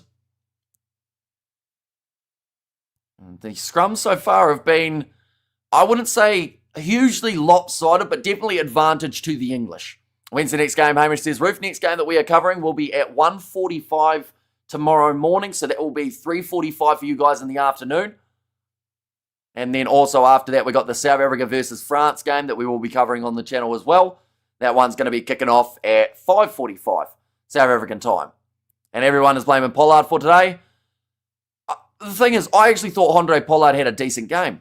In terms of general play, it was just more so the kicking wasn't quite where they needed it to be. But I would also say Grant Williams was a heavy factor in that. What type of injury did Narawa have? I heard the injury is very serious. I don't know if it's very serious, but it's probably a broken rib or something along those lines. He took a nasty knee in there. But he won't be playing in match number 2, I wouldn't think, unless something drastic happens. But something that could happen is maybe Cortez Ratama makes the return. But honestly, I think that Christie proved that he's good enough to be that starting 9 for now. I actually thought he had a very good game, Finlay Christie. Much better than most probably expected. And Finlay Christie justified his jersey today. I thought as well, as in the Pumas' defeat, he was very brave in D2. Says Kenowek, yeah, he just made some good choices out there on the field. And him and Bowden Barrett seemed to work together. As much as people don't like that statement, it went all right. McKenzie, he did brilliantly when he made his way on. So who knows, maybe you see Will Jordan go out to that right wing side and then McKenzie slots in at the 15 jersey. That actually could happen. Maybe Ruben Love then gets his spot off the bench in that case. But now backline movement again here. Australia right out on the wing. And closer to the sideline. How many points Springboks to be number 1? Is the red card finished this week? Yeah, so Jasper Visser will be returning for next week's game. And I assume they'll chuck him straight back in the starting lineup. And who do you think should replace Narawa? I think they'll either go with Reese or they might consider moving Will Jordan to the right wing and McKenzie at fullback, like I said, or maybe even Ruben Love gets the chance. And what a shocking ref says, the Synthetic Mind Academy in there too. Now 5 phases in a row for Australia before they kick the possession away. England decide to give it straight back. Oh, chasing after this one for the Aussies. England again. Got themselves the ball. Some nice attack and momentum forward here for Abby Dow. She has got some pure pace when she gets that type of opportunity. Off to the left. Chance here. Megan Jones. She's been quiet in this game. I think she likes Meg better. I'll go back for another penalty, though, in favour of the English. Yeah, I thought Christie did well despite Tony always giving him a hard time, says Fleshin. Well, I think the whole country gives him a hard time. Finlay Christie, but the thing is, right, Kyle Preston looked all right off the bench, but could you guarantee New Zealand would have won that game had they gone with a debutant in the starting lineup and then a debutant in maybe Xavier Rowe off the bench? I don't know if you could. I think that Christie really did have a solid enough game, and I think they'll play him again in the second one. But now rolling maul attempted here for the English. Get him that little bit closer, about 3 metres out from the try line. Advantage going against Australia as well. That one's going to hurt them. That is for collapsing. And that's close. Over the line, just held up, although they might just check the grounding here. I actually want to see how the different places rated players. Oh, I can't, because it's an article that you have to pay money to read. Why would they do that? Rugby Pass. Who did they give the biggest rating for? While we get this one. Okay, it's no try for it being held up, is the comment. Finley Christie, they gave a 7.5. Finley Christie will take a 7.5, I would think. Rico Ioane got a 7. Proctor got a 6. How do you give Amoni Narawa not applicable? The bloke scored a try in the first minute. Surely that's worth at least a 6 or a 7, isn't it? Right, they are just checking this TMO decision. Probable foul play. As the comment there, no try, says Big Rig. Pollard is getting old, he can only kick. And also, we have got there, do you think Pollard plays next week? I think he does, but I think he'll play off the bench. Or at least that's what I would do.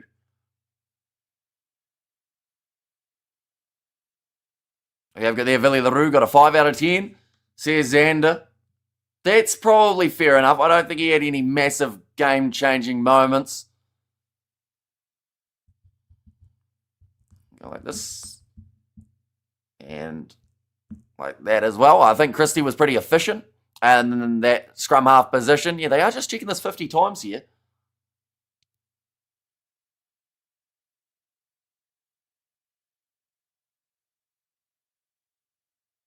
This referee's got that strong French accent.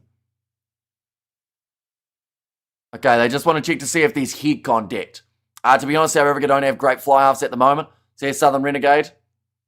I have to say this ref is not the best, in my opinion, from watching her quite a few times. Says Akaris. Okay, they're just checking another angle here. The MO just loves seeing a big pile of women. Says Big Rick. Oh, there is head on head. This is probably going to be at least a yellow card here. If it was a Fijian player who did it, it would have been a red. But I think it will just be a yellow for the Australians. Okay, it's going to be an off-field review for this one.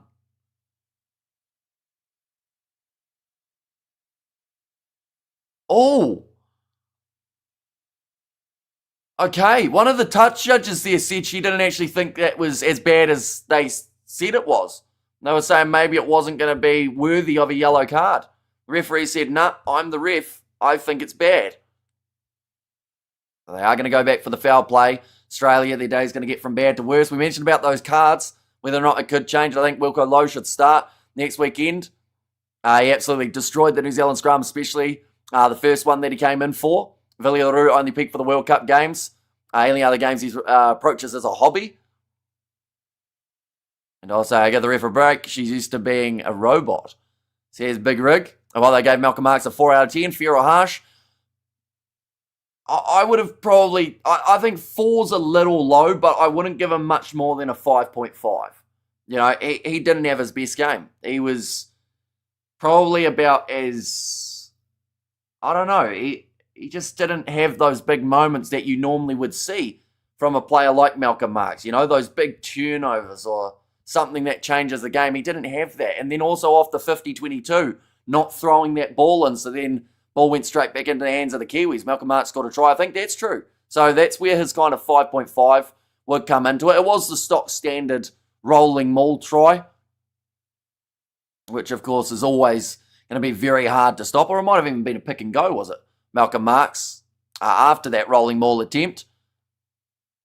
Now pick and go again here from the English, just 2 metres short of the try line with a lady advantage in this matchup as well. And now getting very close to the try line. It is down, and it's another one for England. They will move into the 30s for this match. Maybe the Springboks will be back next week. They were to play hard against Argentina. Says Mohadin there. Yeah, that is nicely done again by this English side. I like rolling mauls. They get a bad rep. Says Big Rig. And the Springboks should have grinded penalty kicks, says Ethan. Although Andre Pollard missing that earlier kick in the game, which was something that I don't think anyone was really anticipating. And then from there, they didn't want to back going for the kicks anymore. which I think once again was just one of those moments tactically that they probably regret big time now. I'm kind of sad because grade college rugby season is over, so I don't play no more. CAs even, but that means you get to do pre-season and post-season training. Get you all match fit, ready to go for the next year. And rolling balls are supposed to be a South African's weapon. Says Ethan. I love the underdog tag. And do people know England were the first team in the world? And they chose white, and New Zealand then chose the opposite of white. And that was black. Says Kevin. And the England machine is now turning the screw, says Lee Shaw. Yeah, they think that they have probably got 50 points to be able to get in this game. And honestly, they're not going too badly. Colby is also not the same anymore. I think that you can't have too short of a memory, though, in terms of like Cheslin Colby. Last week, he was phenomenal. The week prior up against the Australians. Him, Damien Dialendi, and Andre Pollard won that match for the South Africans. They were all absent the week before, and we saw the wheels fall off. So I do think that week by week, of course, it's very deceptive, but Cheslin Colby could have a 10 out of 10 next week. Now, nice pass on the outside roll, and that was close to forward as well. In fact, 90% of these passes in a breakaway have been close to that forward option. Now, that was almost offside from Meg Jones in terms of grabbing that ball. The referee has said play on. Now knocked on by the English. We have got there, but I think the green and gold is the most famous rugby jersey in the world. So here's Ethan. And Colby is also not the same. That's the first time I've ever seen him as or miss a kick in a long time. No, Colby's still good. He must just get into his rhythm. Well, they just didn't go to him out on that wing. Like I've said multiple times throughout this week, he had Rico Ioane in front of him. And, Rico's not known for his aerial ability whatsoever. Kildun waving to the crowd here. I think she's probably still got a bit of a sore head. I don't think we can guarantee her playing next week. The crowd showing appreciation for her there. But yeah, if they had gone up and unders a few more times to that left-hand side, I think we could have seen Colby have a field day. You can't write off players based off one below-par performance. Yeah, I think that, you look back at what Pollard's done for this side throughout the years. That Rugby World Cup, for instance, being able to get those kicks. I think Pollard is going to retire this year. He's only like 29, isn't he? Andre Pollard. He's actually a lot younger than people think. He's just been around for a long time. I think just the hit height is what they are talking about at the moment. 25 minutes on the clock. Will England get the 50? Say yes or no in the chat. At the moment, I'm thinking yes, but I do think Australia should have one more try in them. And Island and Green says Big Rig. I last played on August 16th. Broke your nose. That is going to be the penalty now going the way of England again. He's coming out from underneath of the Australian front row.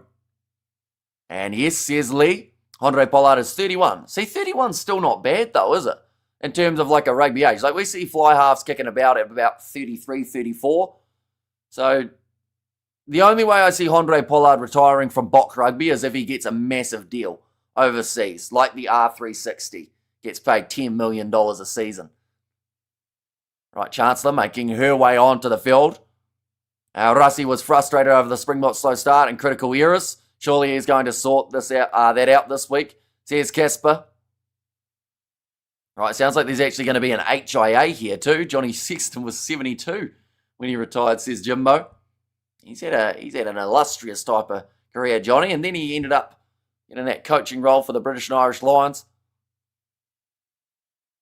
I'm just waiting for this line-out throw. This game's hit a bit of a grinding halt, I'll be honest. We've seen England in a very strong position here, and Australia seem to have almost lost a bit of their fight because they are losing that territory battle, slowly getting forced closer and closer to their try line. But England, they would still need to get another about 40, in fact more than 40. They'd have to score pretty much 50 points from here to be able to guarantee Australia to not make it through to the next stage of the competition. Sasha had a good game. And that's why I think maybe they'll look to be a bit more aggressive with their selection for the second test. 72 in 7 months, says Xander. Right, captain being called over by the referee here. This is going to be about that yellow card.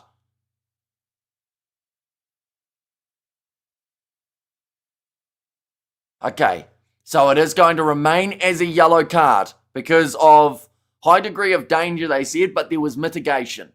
involved. So a little bit of a nervous moment there for the Australian player, but England still looking to make the most of the one-woman advantage. Taken in the line out by Abby Ward. Now this is a big rolling ball. This is going to be hard to stop. Jesse Krill was visibly upset with the Springboks' performance today, as he would be. Like, heading into Eden Park, that's the game that these guys would have been dreaming about for a long time, ever since it was announced. This was the game that the Springboks said, that's ours. We're going to take it.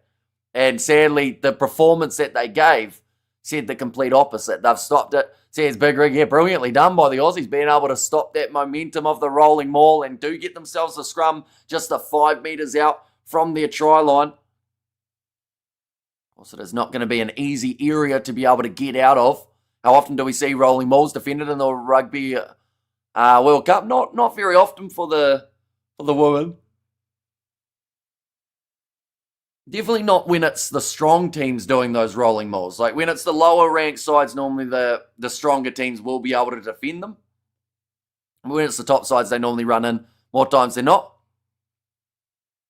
We have got there when the Boks play at Eden Park again. Is it only once a year? I think it's probably in 2030 that we will see the Springboks back for that next tour. Because I think that, New Zealand going to South Africa next year, and then I think it could be 1-1 for that next Rugby Championship. So perhaps they have a game at Eden Park, or maybe they look at Sky Stadium as an option there too. I'd like to see it at Eden Park, though. I feel like that does sell very well, definitely with it being the year before the Rugby World Cup. Now, massive push at the scrum from England. They've got themselves the penalty advantage, so they get it straight back.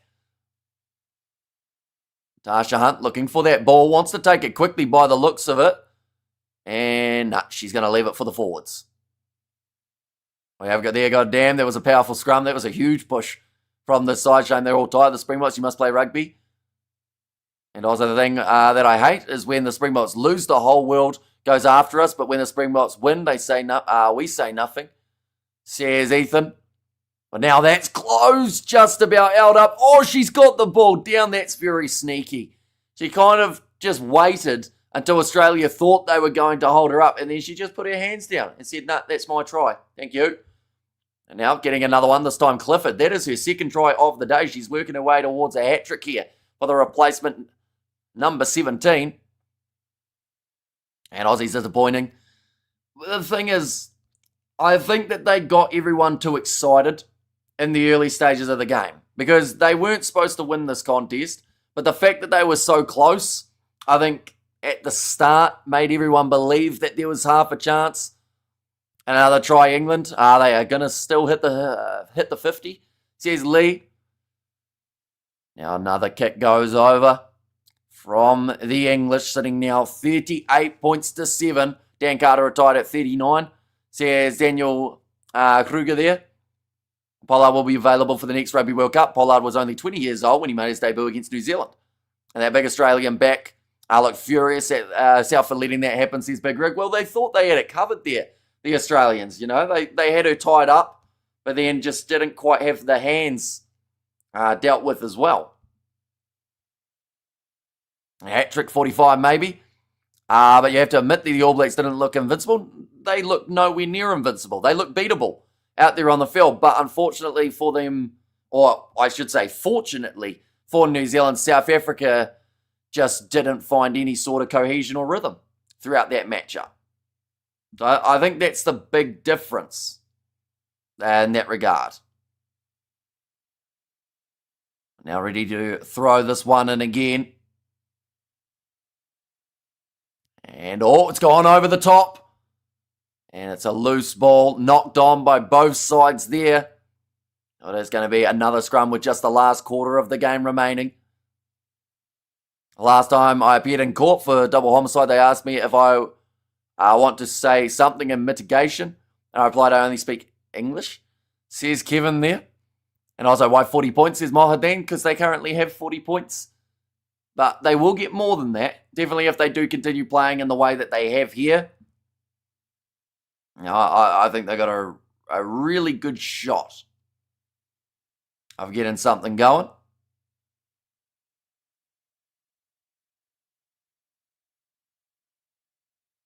Okay, referee there just having a bit of a conversation with Wood. He looked awfully confused. Feels like it's a lot. Says Big Rig. As the Springboks found a rhythm, it would have been a win for them. Says Ethan. And also we were good there. Aussies broke the box mentality and emotion. That's going to now be another penalty to England at scrum time. They're just slowly grinding away at this Australian team. They are not letting up one bit. It's going to continue slowly working away. It looks like now O'Gorman makes her way onto the field for the Australians, a replacement tight head prop. Both sides are getting close to having emptied their bench in this one. Yep, England looking to make those changes here. Holly Atchison, she will make her way on. And this English team is patient and ruthless. They understand how to analyse and apply tactics to suit. Their ball retention, cohesiveness, skills and fitness is the best there is just now, in my opinion. Says Kernovek. They are certainly the team to beat. And the thing is, this was far from their best game, and they still have 33 points more than Australia. So that kind of tells you what type of team this is. The fact that they've had so many times where they have dropped that ball, but they still are right up there. Is this game being played at Twickenham? It is not. And I know that the background is Twickenham, but this game being played at Brighton Hove and Albion. Is that the name of the football team? Their home stadium for this match. It's just that because of the weekend we've had that many overlays that my streaming software said, nah, you're not putting in any more. So Twickenham it was, which is exactly where England will be booking themselves a flight to in about 2 weeks' time. And Australia called it totally wrong. Then they threw it too far, says Big Rig. Now back into the pocket for Australia. Going for the boot down. Feels some decent distance on it. Gets it down into the English 22, where they were considering the return fire, and that is what will happen. Big boot downfield from Aitchison. And perfect analysis, Tim.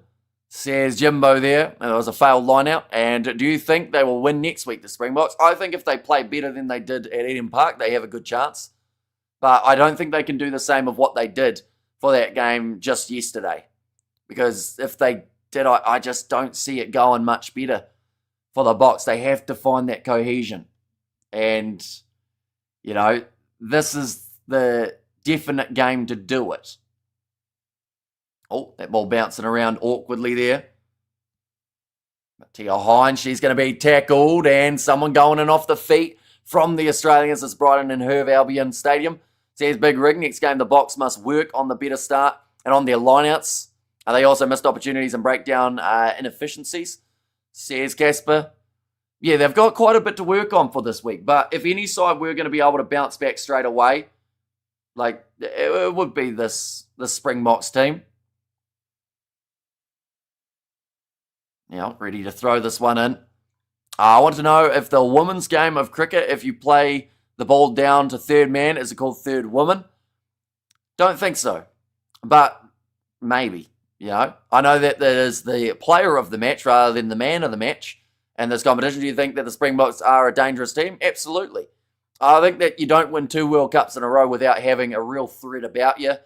We see that in close games, they know how to win. This most recent Eden Park Test match isn't a great example of it. But, you know, you look at what they did at Ellis Park last year.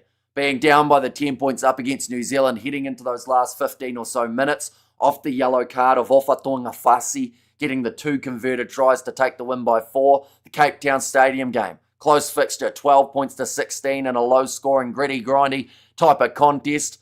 Like, this side, they were far from their best today, but there is no denying how dangerous the world champs can be. You look sad. It's probably just sleep deprivation. One of my eyeballs is falling out. Currently sitting with 16 minutes remaining. 40 points to 7 here in favour of the English. They have already got that bonus point secured. Hopefully you can get some sleep in after the stream. I've seen you yawning now. Close to the try line. Dell is looking to get herself another one. Now, this is short reaching out. That's nicely done by England. And I think that they have to start tying up some arms here, Australia, because every time it just seems to be that little stretch out that does end up working, but it is Byrne. Does manage to get herself the try. And that is now 3 tries from the replacement front row, just from the replacement props for the English. MVP and GOAT are gender neutral, I should say. So you keep your hair? Maybe. If I'm feeling super generous, I might have it on the next live stream that if South Africa win in Wellington, I'll consider it. But haven't decided just yet. I think I'll wait to see who the teams are that have been named first, because, yeah, we'll see. Now lining up this kick, still with the 15 minutes remaining. This second half has been a pretty slow one, but I think that's just because we've hardly seen Australia even touch the ball throughout this half, and England are just continuing to run their training drills, slowly working Australia into their own 22 and then breaking them down and scoring the try. Now, 47 points to 7. So the prediction of anyone who did go with more than 50, it's looking likely. One second, we'll go like that. And like that as well. Have you seen the eyeball alien and alien Earth yet? That could be in your head. I have not, but that sounds, whatever it is, horrifying. And we will never see a score of 150, so Hamish will never wax his eyebrow, says Xander. But the penalty this time goes the way of Australia, not releasing against England. So at least now working their way into the right side of the field. But if you look at the stats, the Springboks dominated the whole game, says Ethan. They may have dominated the whole game, but they would have much preferred not dominating the game and winning than dominating the game and losing.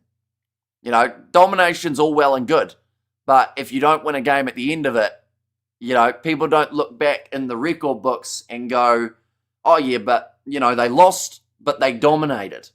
You know, they go, that's the score, and the Boks will be fuming at the fact that they weren't able to get that victory. Now rolling ball here. Chance here for the Australian replacement hooker. She is close. She's been turned over. It's either good rolling ball defence from England or it might have been slightly cynical. They'll go off to the left now, shoveling it on. Tia Hines runs out of space and shut down by 3 English women. Can the US women's team still make the playoffs? They cannot. Because of the score line sitting the way that it is, for them to be able to make it, England would still have to score themselves, I believe, probably 6 more tries in the last 13 minutes or somewhere around there. It might be a little bit less than that, but it is some sort of massive margin. Pretty much England need to win this game by 75 points to knock Australia out. So they still need another 5 tries, all converted in 12 minutes. Now good hands from the Aussies again. Wouldn't mind just having a bit of possession here in a row, assuming Australia don't score again. That is true. If Australia get themselves another one, then it is an extra try on the board for England that they would need to get. Accept the score stats, Ethan, says Jimbo. And now backline movement, bounce pass on the outside. Going to Maya Stewart. I think that's her first touch of the day. Her foot wasn't touched too. So it is going to be the line out now for England, 5 metres from their try line. Just saying there, that line speed coming from the English. Extremely dangerous on attack as well as defence. Superb defence from England. Says Big Rig there. And we have got the, can the Springboks women still be in the finals? They are through to the quarterfinals. No matter what South Africa have qualified, they will take on either New Zealand or Ireland. Now, for that to be determined, of course, New Zealand are heavy favourites going into their game up against the Irish. So pretty much if South Africa beat France, they will face the Irish in the quarterfinals, which would actually mean that they dodge New Zealand in the whole competition up until maybe the final, if they make it that far. Were you impressed by Argentina's performance? I wasn't. I thought that Argentina had some really solid moments. They had, I believe, the best try of the Rugby Championship so far, that one of Mateo Carreras, a really awesome team try. But they just fell apart at times and didn't go for the jugular. That one smacked the Aussie woman in the face as she tried to jump up for the line out. Yeah, see, they'll be another side kicking themselves from the performance because they had everything almost right. But the score, again, up against them. Australia making yet again another comeback. We have got there. I don't need to accept the school stats because if you look, the Spring are showing bad form. And the game are so close, says Ethan. However, there are more inconsistent teams in the world, in World Rugby than the Pumas, says Big Rig. The Irish did recently beat New Zealand, by the way, says Akaris. That is true. you would still back New Zealand, I would think, with just how close that Ireland-Spain game was, unless, of course, New Zealand did find another level to Spain and they ended up going much better. Maybe it's one of those cases how when we see Ireland versus New Zealand, Ireland do step up to that next level because they know what is on the line. People said no answer to Suoliti. So here's Jimbo. Oh, nice run forward. And also McDermott off the bench just added so much impact to that side. We've got there all this attack in Australia. Only going backwards. So here's Big Rig, and that is another mistake. Go back for another penalty to Australia with just the 10 minutes to go. Okay, this sounds like they want to check something. As soon as I say that, they get a penalty. Says Big Rig.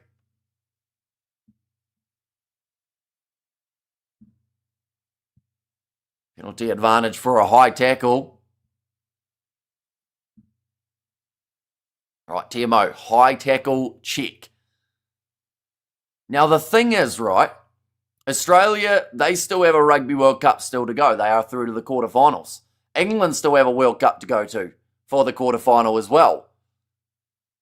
But the interesting... Oh, no, that's nothing more than a yellow. Oh, it's a big collision between Byrne and her opposite number. Oh, it is shoulder on head first. I wouldn't give that as anything more than like a yellow at max. But what I was going to say is any bad calls here in terms of a red card could get you suspended for those important games. That was high, but looks innocent, says Big Rig. Yeah, I think it was just a big collision taking place when the Springboks women team beat the Black Ferns earlier this year. I was at B-side from the Black Ferns. It was actually... This is taking absolutely nothing away from the win because it was a massive one for South Africa, but it wasn't actually New Zealand's best or second best team. It was the New Zealand XV, which is kind of like the players who didn't make the whole Black Ferns Rugby World Cup squad. So almost like a Springbok A in terms of the men type of situation, but still absolutely huge win because they weren't supposed to win those games. And I think it's shown how much progress we've seen from the South African side as a whole. The fact that they're through to this women's quarterfinals. You know, you look at someone like in Italy who were supposed to be there and they know that they messed up because, you know, they felt like they had that spot confirmed, but just working a bit harder there, these South Africans to be able to book themselves that spot. So who predicted England would get less than 50? Says Big Rig. I don't think many. I think a lot of people were thinking this one was going to be somewhere between, or actually, England by 30 was a popular kind of margin. But, you know, now we're still sitting very much so. Oh, wide cutout pass. England now charging down the wing, going for the little chip in behind, and that one goes into touch. Australia more than happy to just see that ball go over the sideline. Currently 8.5 minutes remaining. I went 70, Big Rig. And well said, Hamish is the top man. He's a committed worker. Will be buggered without his commentary, says Kerno Wick. And there as well. I did miss Roof's one. Where is it? There it is. Thanks again, Hamish, for the superb quality marathon commentary today. Yeah, I'm not even sure how many hours we've done of streaming. It would have to be close to, what would it be? Probably like 11, maybe 11 and a half hours of sitting here talking. I have no idea where my voice is coming from at this point because normally by now we should have lost it, but maybe tomorrow when I try and talk for those other two Women's World Cup games, it's going to be completely gone. There is a bit of a chance. Now ready to throw this one in again for the English. They want that 50 points. It's a nice big milestone to look at. How much sleep can you get in before your next stream? I could get a decent sleep in. I think I'm going to wait a little while before I go to bed and stay up for a bit of the day and then head off to sleep. Not a good result, says Big Rig there. So England have a top player injured and another player carded. Says Big Rig, are you going out for lunch? I don't believe... Am I going out for lunch? There might have been a lunch on today. Maybe that is coming up. Because I think it's Father's Day over here. So maybe some sort of arrangement. I don't know whether it's lunch or tea, though. Are we over there, Wayne, England versus Canada, says Kevin. And also, who do you think will be in the final? I think at the moment, England, New Zealand looks likely. But Canada cannot be underestimated. Because, you know, that is the type of side in Canada that just seem to have that little bit of extra aggression about them. And the way that they've been playing. Currently sitting on the halfway line here. England still with the ball. And off to the right-hand side, wide, cut out pass, almost intercepted by Australia. Now Fredericks trying to steal that one again. And of course, Australia will have to do a little bit more in their next game up against the Scottish if they do want to go on and progress in this Women's World Cup. In fact, they will be playing the Canadians, my apologies. Benardi, 40 metres out again. Pick and go, sniping run. That's another knock on from England, though. Probably the biggest part of their game that they'll be disappointed about. And England trying to be clever there and barely got away with it, says Big Rig. I feel bad for your dad that you don't know it is Father's Day. To be fair, I don't know what day it is. Like, I only knew it was the 6th of September when it was 11:30 p.m. So it's more so like I know what date it should be, but with my broken sleep schedule, I get very confused about what days it actually is. Now, awkward bouncing ball, nicely taken there for the English. It looked like there was an advantage arm out there. Yeah, there was. So they are going to go back. Now we have there, but they have depth at world-class level. I'd never laugh at a person having a bad head knock. I'm an Ireland supporter. Says Gurno Wick. Why do England have the penalty? It is for offside against Australia.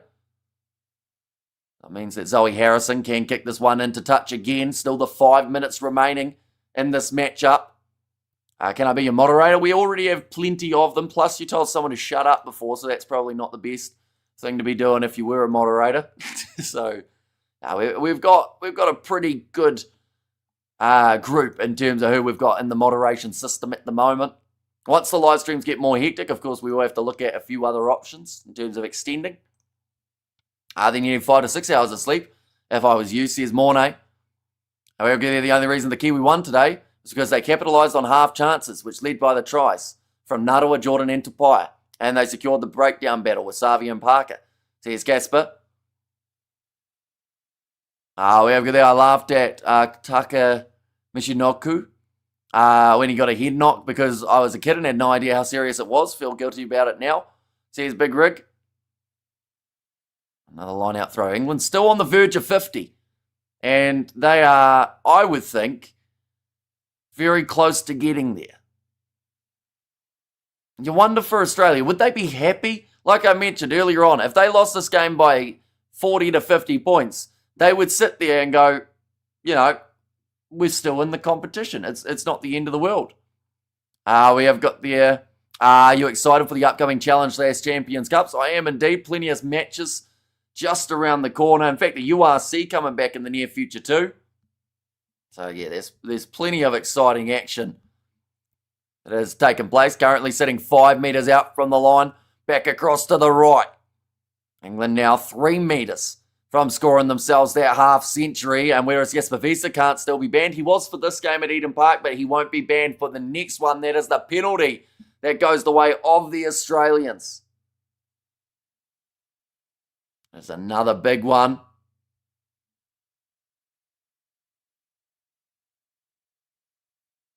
Decision to be made for Australia. I think they'll just try and make some meters here. I don't think they will be happy. They scored first. Then every single other attack was blocked by England. Yeah, it will be a bit of a mixed emotion because, there will be sadness. But at the same time, there's also the fact that they are through to the quarterfinals. Like, it could be worse. They could be the USA right now. They could be sitting there watching this game knowing that you're going home at the end of this match. If there is a player, what I don't like, and I get injured, I still laugh about it, to be honest. Says Ethan, but we do see there that Sarah Burns' yellow card will remain as the yellow for that original collision. And New Zealand scored 2 tries off Springbok mistakes. That cost Springboks the game. Says Mornay Lagrange. Now 3 minutes remaining in this matchup. It will be Caitlin Hulse. Let's have the option to kick this one towards the sideline. Saying there about the workhorses of this English side. There have been multiple of them in this game, and they will certainly be a threat in the quarterfinals. They will be taking on, at this point in time, it is set that they will be head-to-head with Scotland, I believe. They will be playing Scotland in, I think it's the third quarterfinal will be taking place. And ball's stolen at line-out time again. England making it look a little bit too easy in that department. Now big run from Kabaya. She has scored herself 2 tries already throughout this game. Beautiful pick and go. That front foot ball straight away. Back across to the right-hand side. Interception thrown there. And Australia managing to grab it, just not quite able to get the offload. Meg Jones looking for the steal and the breakdown, and she's done just that. Ball's knocked back by England. No look pass onto the outside. Now just 2 minutes left on the clock. Villy attempted another tackle, was pure comedy, says Jimbo. And hashtag free Jasper Visa. Well, he will be back for the next game, and I believe they will end up selecting him. Nice hands from Meg Jones. That looked high from the Australian in the collision. I'm picking and going again here for England. Really using their forwards well in terms of the replacements. See them pretty much every single run. Nice sniping run. Now back across. Bit of fatigue here for the Aussies in the final moment. Zoe Harrison driven backwards a bit more. Cute offload there, says Big Rig. Oh, she all right? She sleeping? No, she good. She got back up.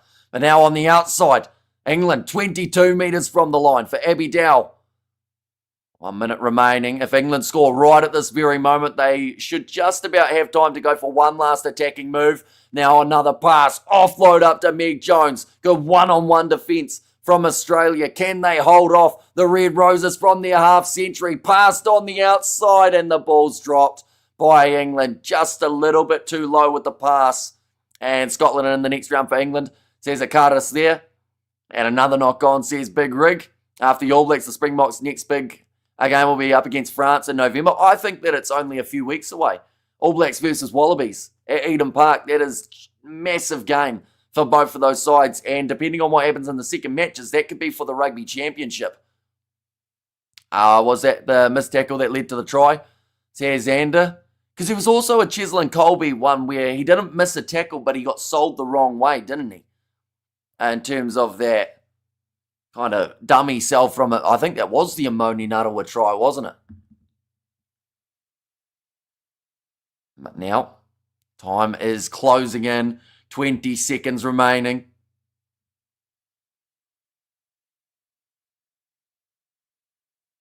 Oh, another change here. We are going to see Muir making the way onto the park. It's a good crowd for this match. I think Kate Middleton was there from what I saw. And that looks like Kabaya. Her day is going to be done in that case. And yes, Xander. And another knock on. And yes, that was funny. See Xander there too. Just 25 seconds on the clock. The finishing touches in this match. I feel sad for the Springboks, says Mohaddin. But I do think they'll fire back. You know, they've got enough potential.